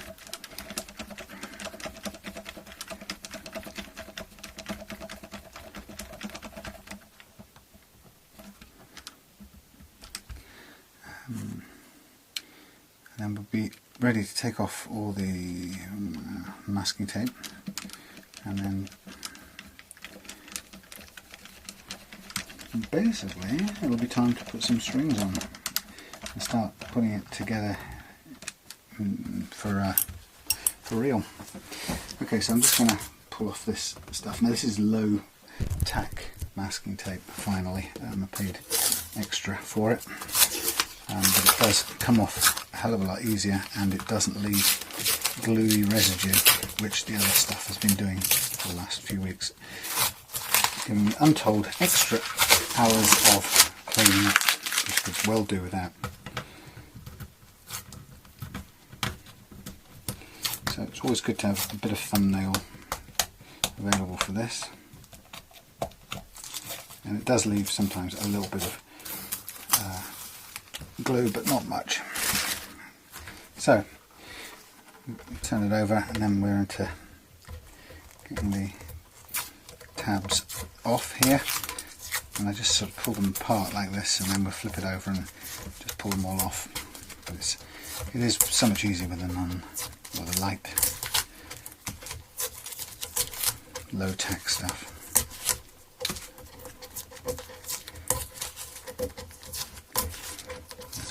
Good, almost there.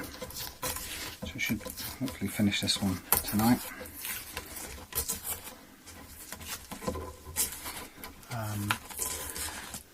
And we'll move on tomorrow to something else.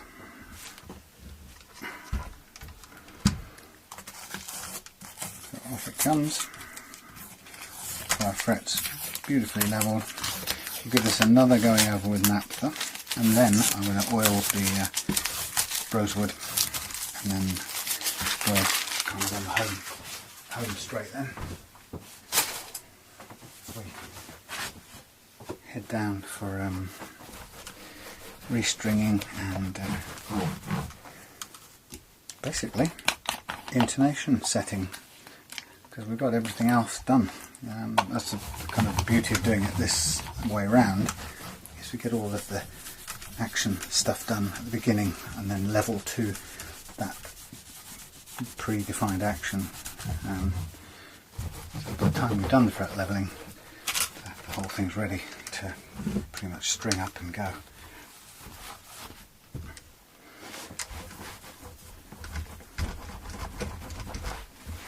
Nice, looking good. Might do a little bit of polishing on a couple of spots there where it's got some grazing of some kind. Okay, now I don't have a string winder here.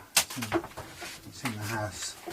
I suppose common sense would say it makes sense to go and get it, but let's see if I can do without it. This takes a little bit longer. Okay, so I've got something to cut the strings with. It's through body stringing, so I'll just first of all put everything through. We can get it even through the hole.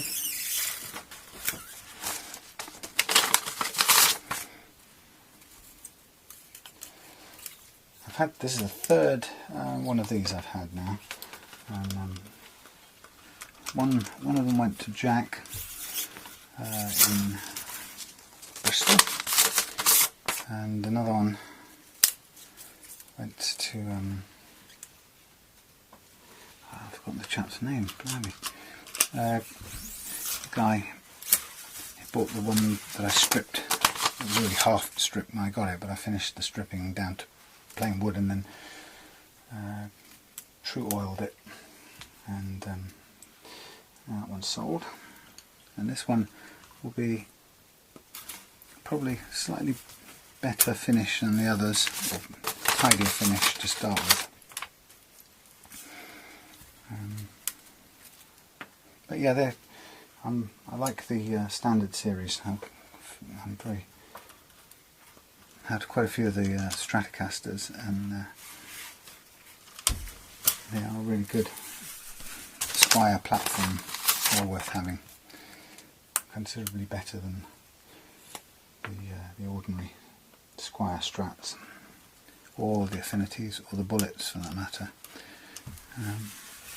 Okay, so we have all our strings poking through.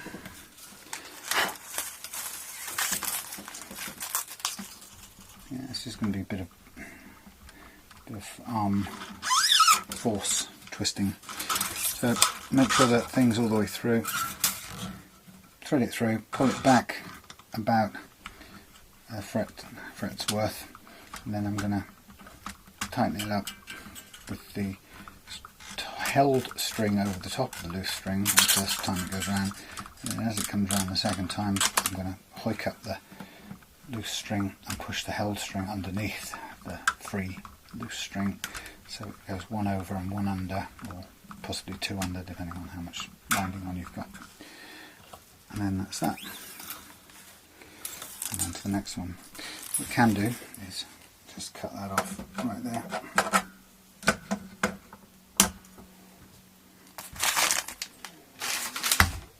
And so, caught myself out. Before I go any further, let's oil this neck.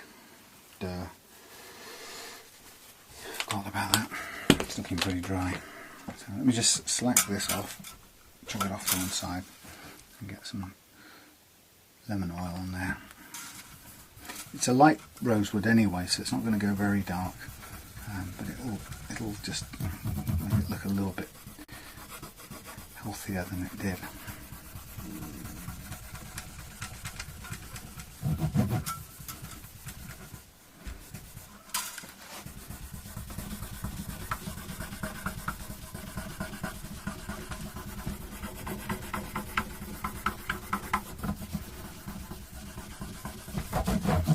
There we are.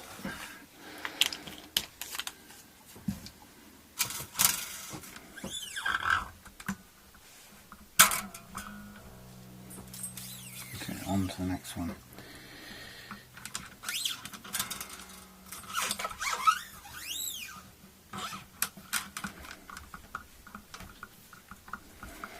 Right, so like I said, after this we'll string it up first. We'll take the slack out of the strings with some stretching, and then after that it'll be setting the intonation using the adjustable bridge saddle down there, and that will be it, ready to go.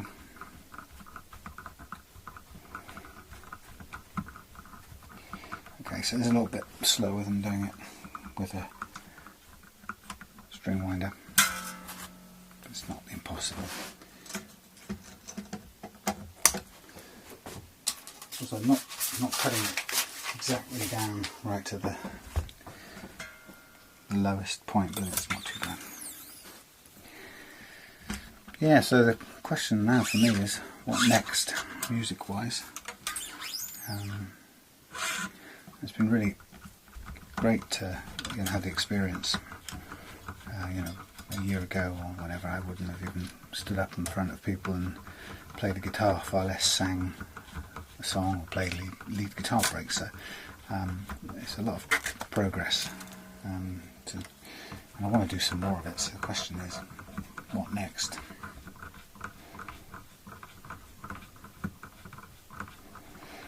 So I don't know the answer, but I'm excited to find out.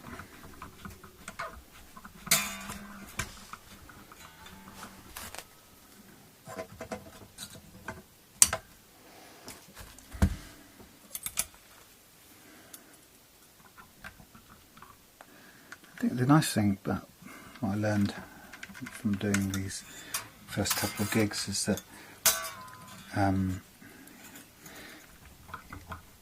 you often can get too perfectionist. You tend to be your own worst critic, and so I'm busy criticising all the faults in our performance and the weakness of our rhythm section and how untight we are at certain spots and whatever.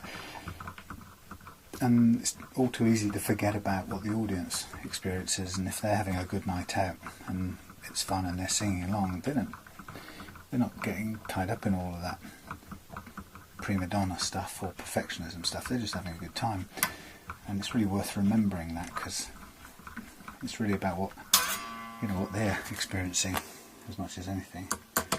And it's a good reminder to be. It's good to be reminded that I can be tied up in all my prima donna worries, and in fact they're just having a good time, and to them it's a great night out.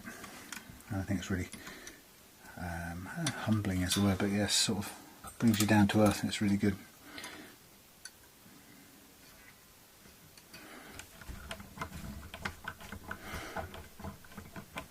So I'd like to do more of that.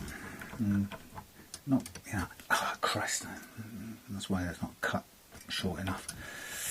I'm not interested or particularly bothered about writing our own music or my own music or anything. I'm quite happy to play good songs that anybody else has written. It's about playing good covers and enjoying a sing-along.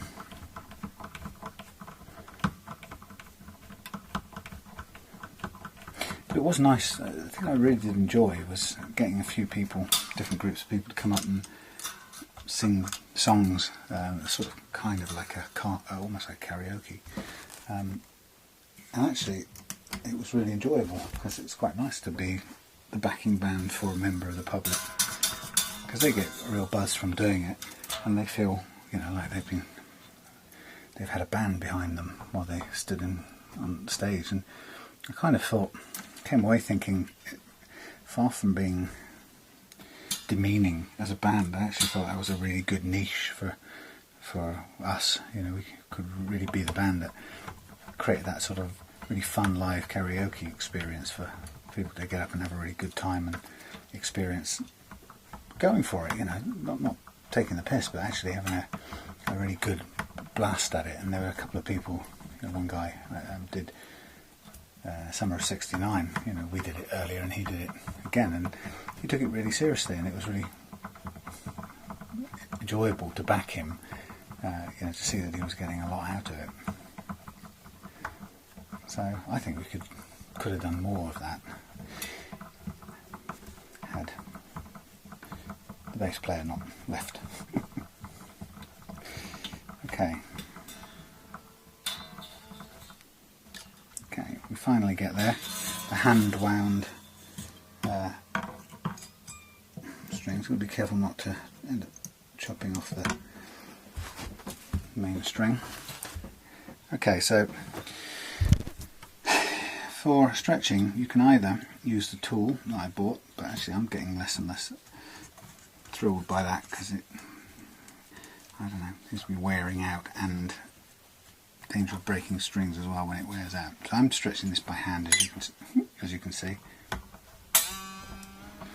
and I'm just going the length of each string and pressing kind of sideways and just trying to take out the natural stretch out of the strings before going for the first tuning.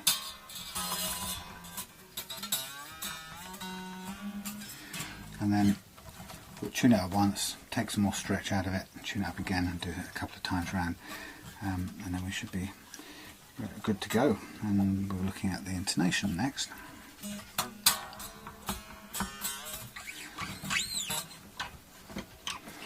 So all this hard work has basically cut the action of this guitar in half. So from 2mm at the 22nd fret to 1, and down to 0.25ish over the first fret. So to allow us to have that luxury of that low action, it was necessary to level the frets to give us that precision needed. And basically, all the guitars, most of the guitars you'll ever have played, the reason they've got high actions is because they are set to the lowest possible action that somebody can get away with before the uneven frets sort of shine through and ruin things.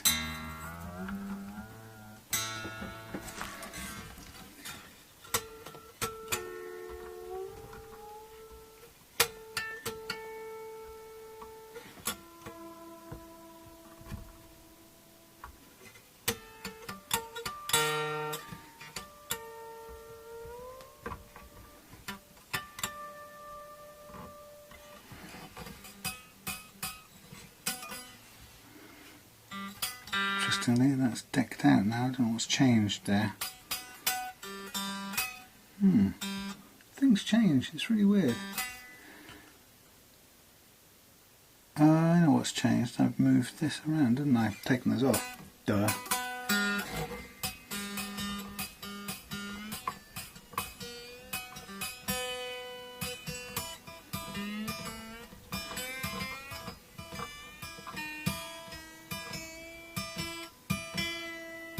So, having moved these around, it makes sense to just reset the action so we're back to where we were aiming to be. I forgot, off camera I took all these off and cleaned them, so as a result I put them back on in different positions, which has affected the height of them. So for now I'm just going to go back across this and make sure these are set at 1 mil. In fact, that's a little bit too low now.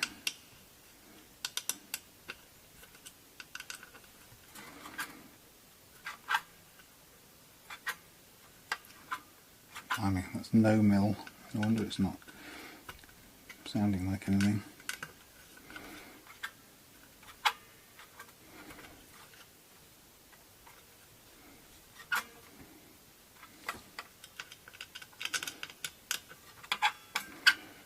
It's on the deck, quite literally.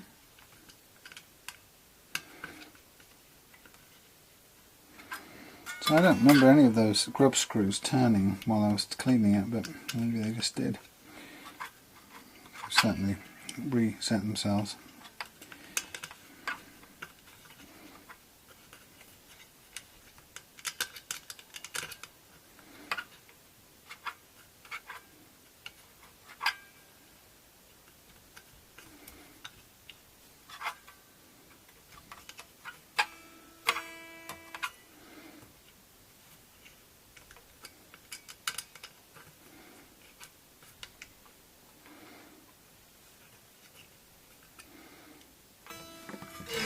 Okay, that's not perfect, but it'll do for starters. But what I can see is already it's an immensely low action, which is going to be great.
What an insane low action. Right, what am I looking for? Right now I'm looking for something to just help me poke that little bit of black tape into place so that I've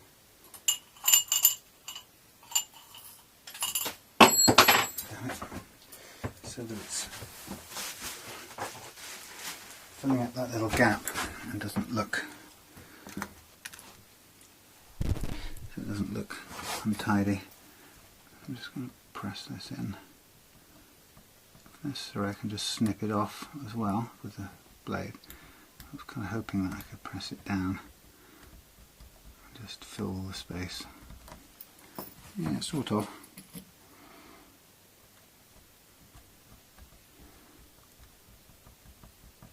Does it fill it? Yeah, it sort of does. That's not too bad actually. It sort of cinches it into place. There's a little bit sticking out here.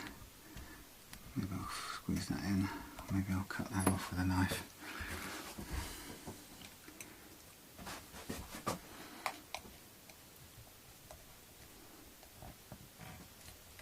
Like that.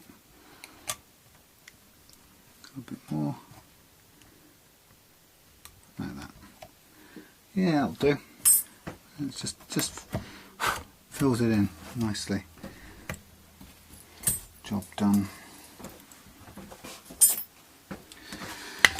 Okay, so we've got a very low action guitar.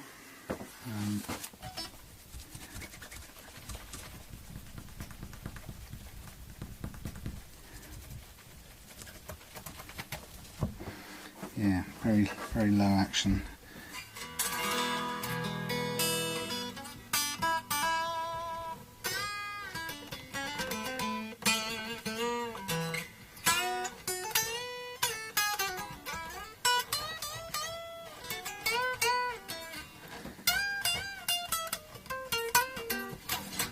So amazingly, if you remember back to the beginning of this video, on 2mm action this guitar couldn't bend a note up here.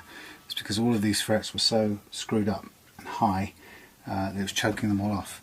Now with the precision fret leveling, we've not only lowered the action by half down to 1mm, but we've also at the same time freed up all of those notes so they're all bendable and playable notes, which is fantastic really when you think about it. And that's what that hour and a half of hard work gives you in the end. It gives you that precision. Now at the moment that's probably almost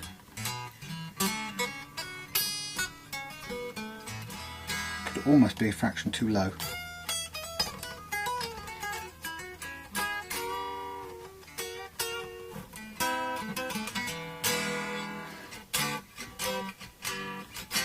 I can play it without even thinking about it. It's spectacular. I'm not going to adjust it any higher. I'm going to let it sit like that for a bit. I'm going to get used to it, play it a bit and see, and if I think it needs to do anything, then I will take it back up half a millimetre or maximum, raise it and just give us a little bit more room, but I'm not even sure it needs it. But I'm just looking down, I don't know if you can see this, but look at that action. It's just phenomenal, and it's all the way down there so that you've got the most effortless chord fretting.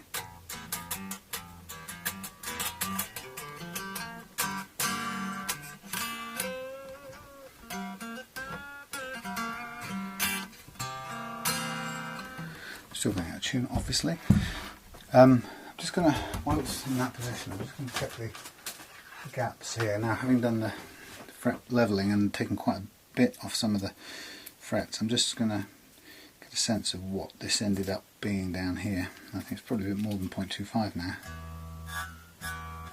Yeah, not an awful lot.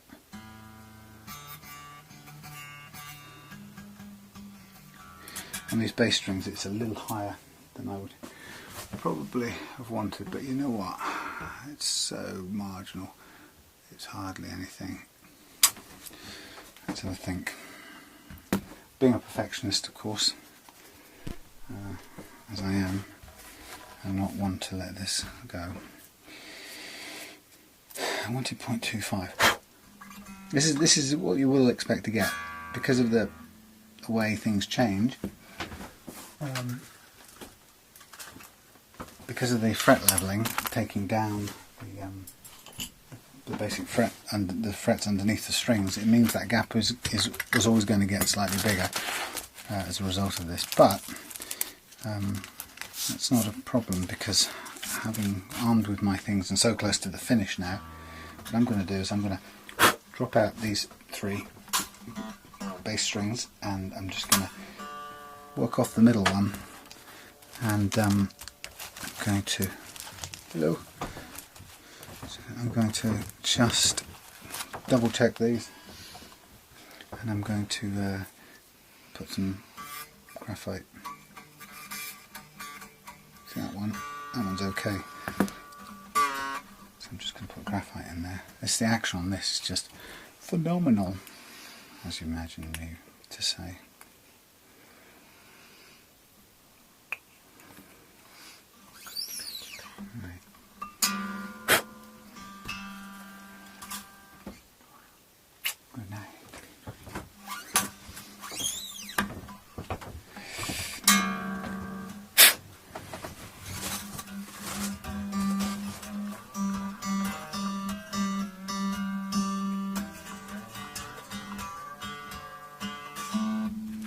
So just checking this one, tiny bit of room on that one, so I'll do a fraction of a tweak on there. No harm in getting it right, still playing cleanly, so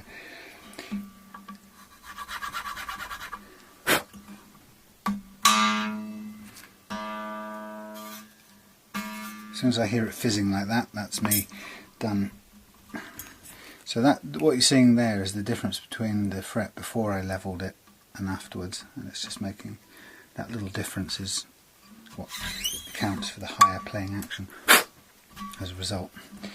But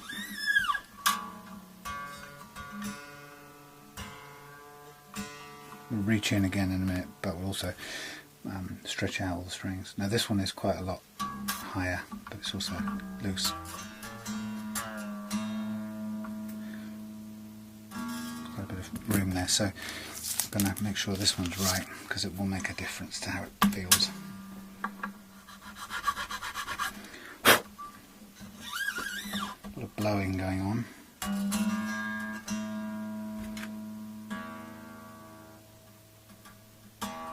Again, you can hear the note playing cleanly, which means it's still got space between the string and the feeler gauge.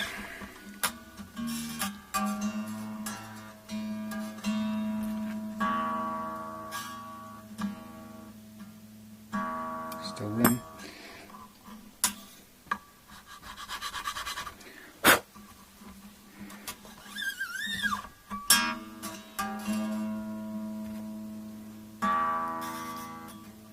I'm going to stop on that, that'll do me, but I'll just put the graphite powder in there.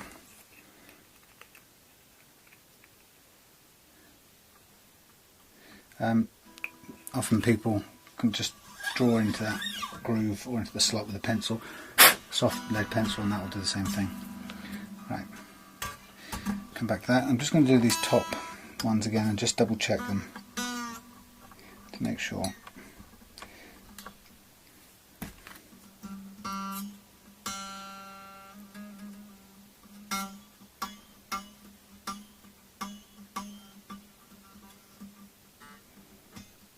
That's done, but it still could do with a tiny bit of graphite in there.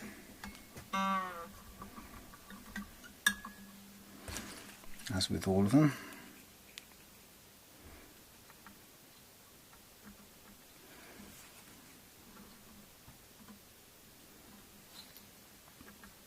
There we go. That's the first one.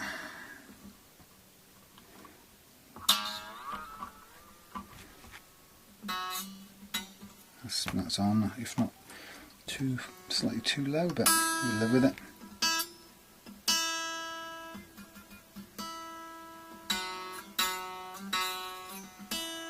I'll do. Very close. Right, put these away. So what's really the main difference, or the main change that's had, is on the bass string there. So now I'm going to get my string stretcher, which I don't like so much.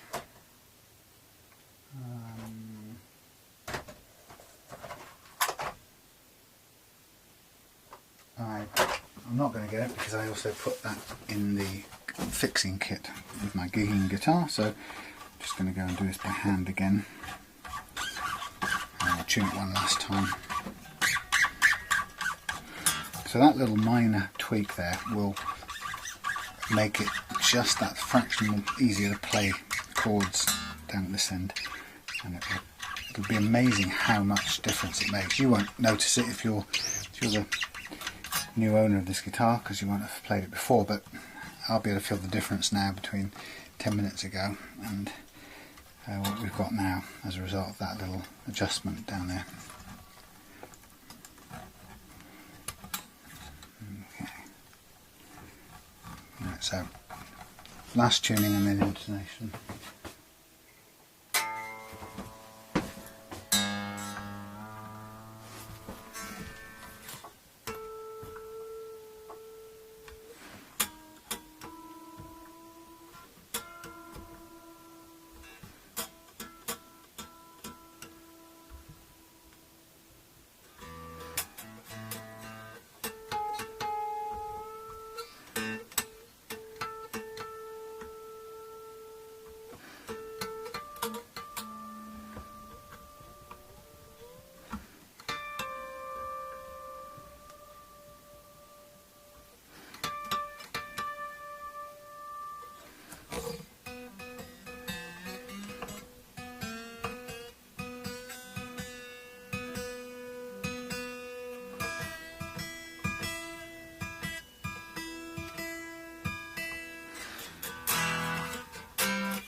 Have a feel of that.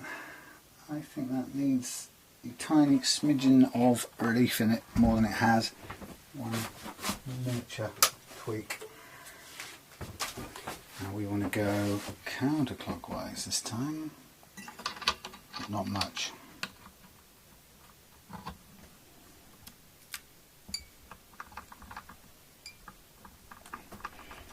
Bloody hard to get the Allen key out of it. Once we've got it there. Right, nearly there on the intonation front. Bit of relief in the treble side, but not a lot in the bass side. So it's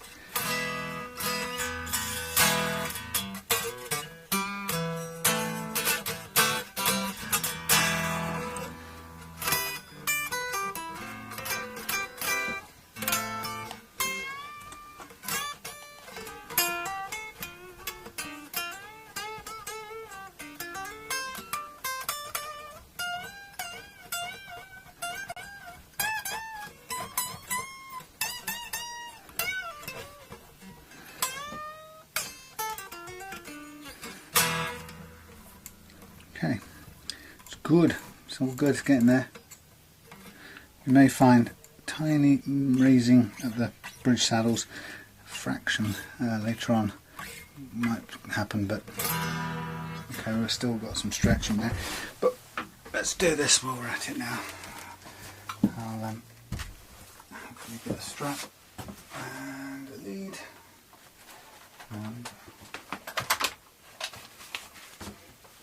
Should put a better strap in the shed than this. It's not a really good quality one.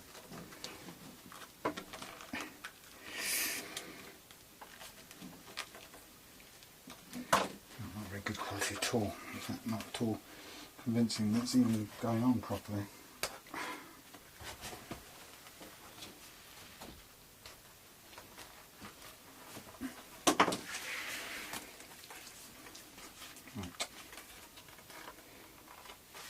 Cheap and nasty, I'm afraid. Okay, so to intonate, we need a tuner. Just going to switch the thing to airplane mode. Find my tuner. Right. So to intonate the guitar, you need to get a tuner. You need an amplifier and a Phillips head screwdriver.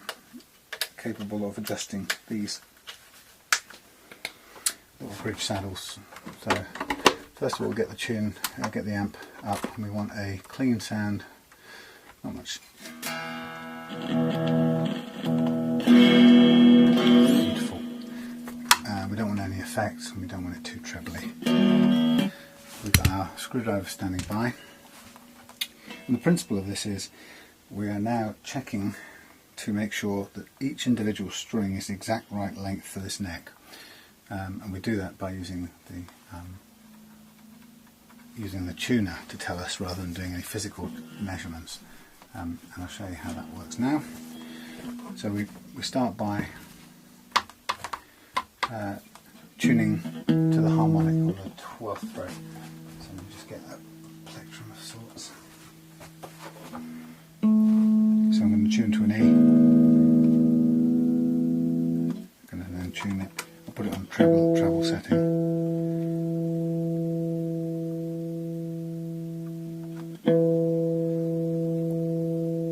So when I get it in tune, I then want to fret the same string on the 12th. And you can see the difference. In tune, slightly sharp, which means the string is too short, and that means I need to pull the saddle this way, and I'll do that by turning it clockwise. If I can find the end of it. It will pull the saddle away, lengthen the string, but it will also raise the pitch of the note for the time being.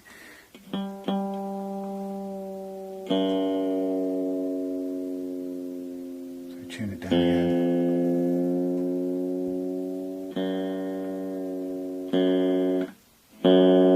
Find some reference point. Sharp.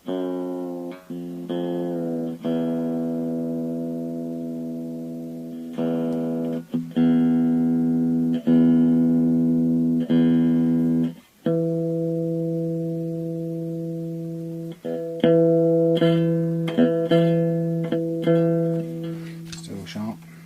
So we're going to lengthen it again by, I might just slack it off, give it some room.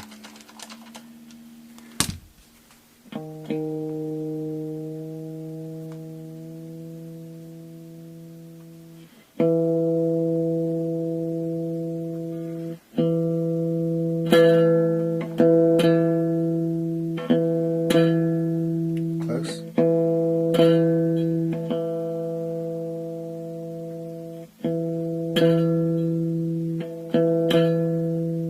Close enough.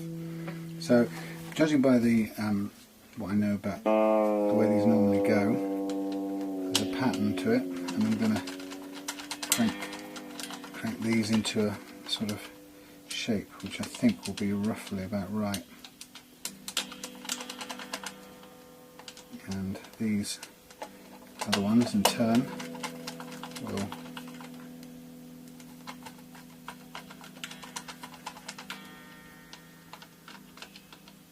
I'm just now approximating these so that I can hopefully we'll get them about right. Now I need to retune everything, of course,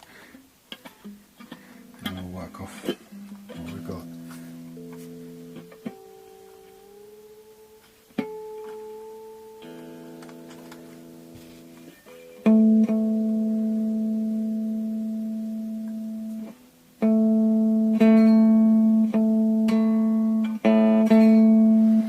Sharp, so again I'll pull this one towards the back of the guitar,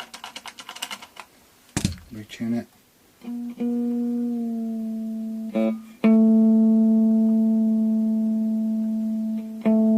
There you go.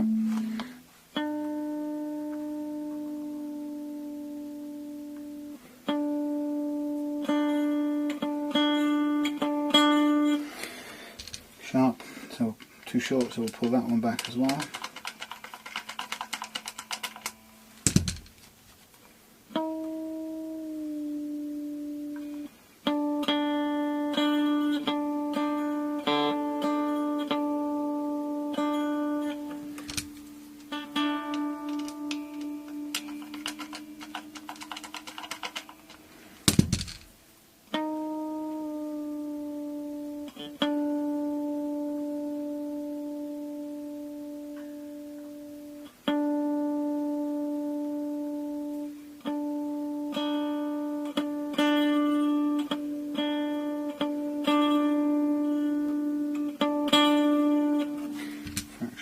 sharp still.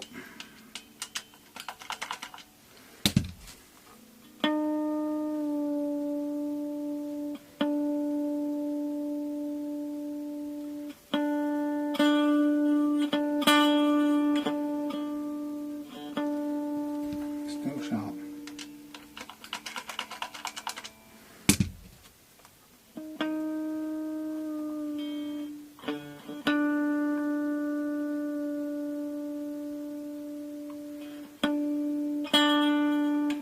Good.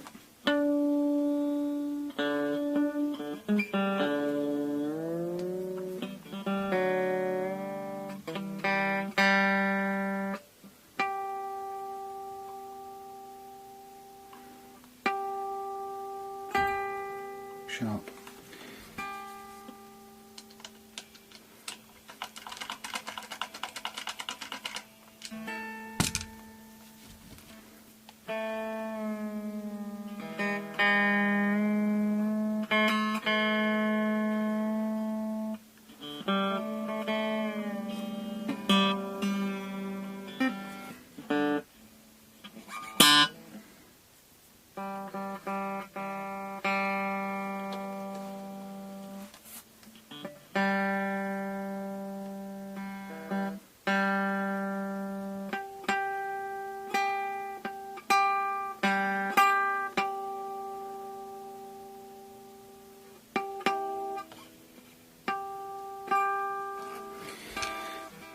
Sharp.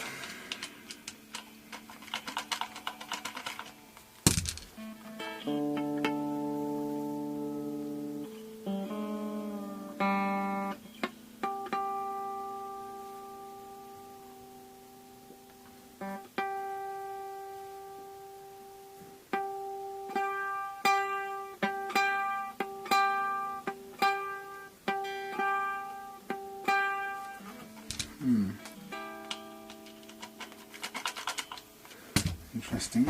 Oh.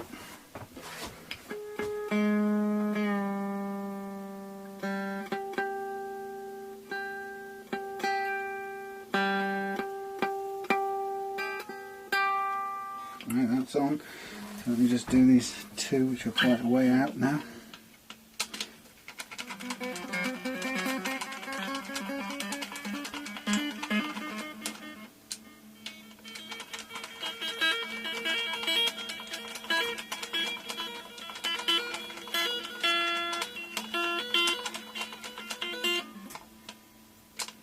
Going.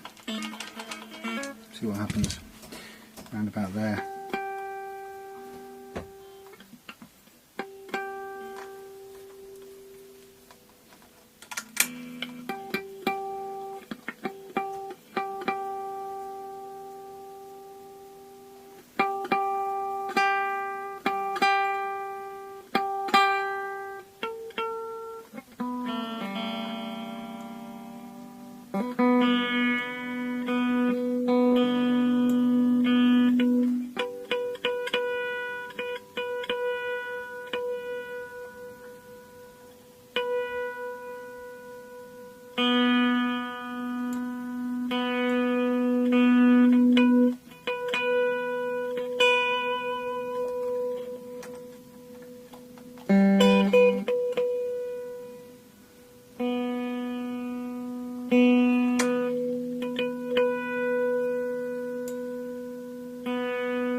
Too sharp, so So put it in a bit more. One more. I'll go back over them again.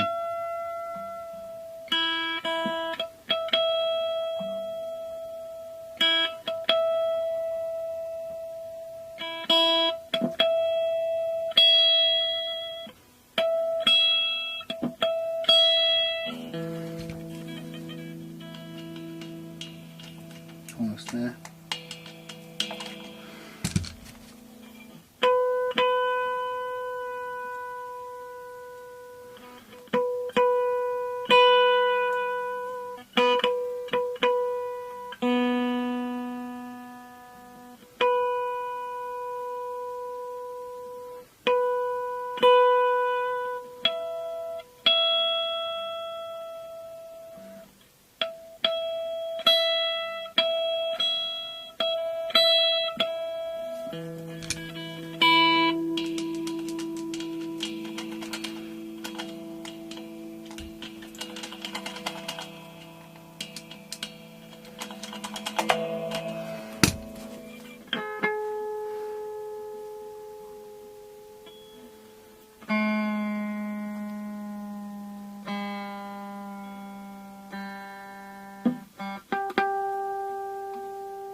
Nearly there.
It's late, so that is the end of this job.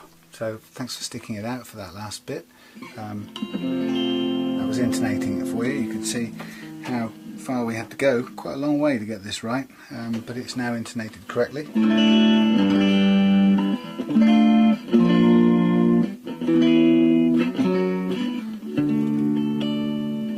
Still got some stretch in it which we'll take out, but once that's out, don't know the way it scratches over those string trees, but last bit of stretch in it, and once it's out will be lovely.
Okay, so that's the intonation process.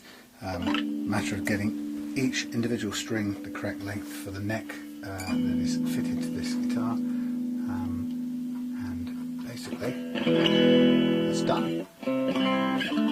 I'll play this for a day or two, take some pictures and see whether it needs to stay, but that action changes slightly all the time. So now if you look at on the E string right now, that is 0.6 of a millimetre. That's probably too low, but it's playable on 0.6, which is mental.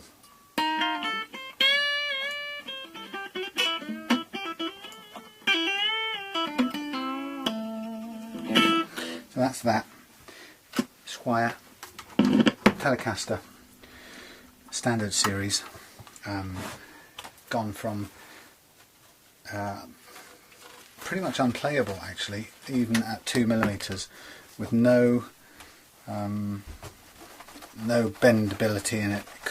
It went missing most of the notes at the top here, and that was pretty quickly tracked down to some pretty high uneven frets down at this end here, and so taking care of those with the guitar in sort of full playing tension is the way to do it, and you saw how much kind of care and attention that requires to do it. But having done that now, we've got a great platform which actually can only really just adjust upwards from now because it's so low. We've got plenty of room to play around and go a little bit higher, but it's effortless.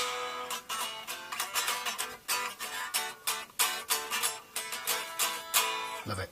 Okay, another Reloved guitar from the Reloved Guitars workshop. Thanks for sticking out this long with me. Nice long videos. For those of you who can't stop watching these, you need medical help. But no, I'm joking. I really appreciate you spending time, and it's just a pity it's not completely two-way, because I end up talking to myself the whole time. But if it's kept you entertained during your busy work week or something on a set of discreet headphones while the boss isn't looking, then I'm glad to have been some help to alleviate that dreary week. So I'll see you soon for yet another one of these really interesting guitars. According to my list, did the Squier. I needed to do 2 other things tonight, which I never got around to doing, so I'm going to have to catch up on myself tomorrow. But there you go, complete.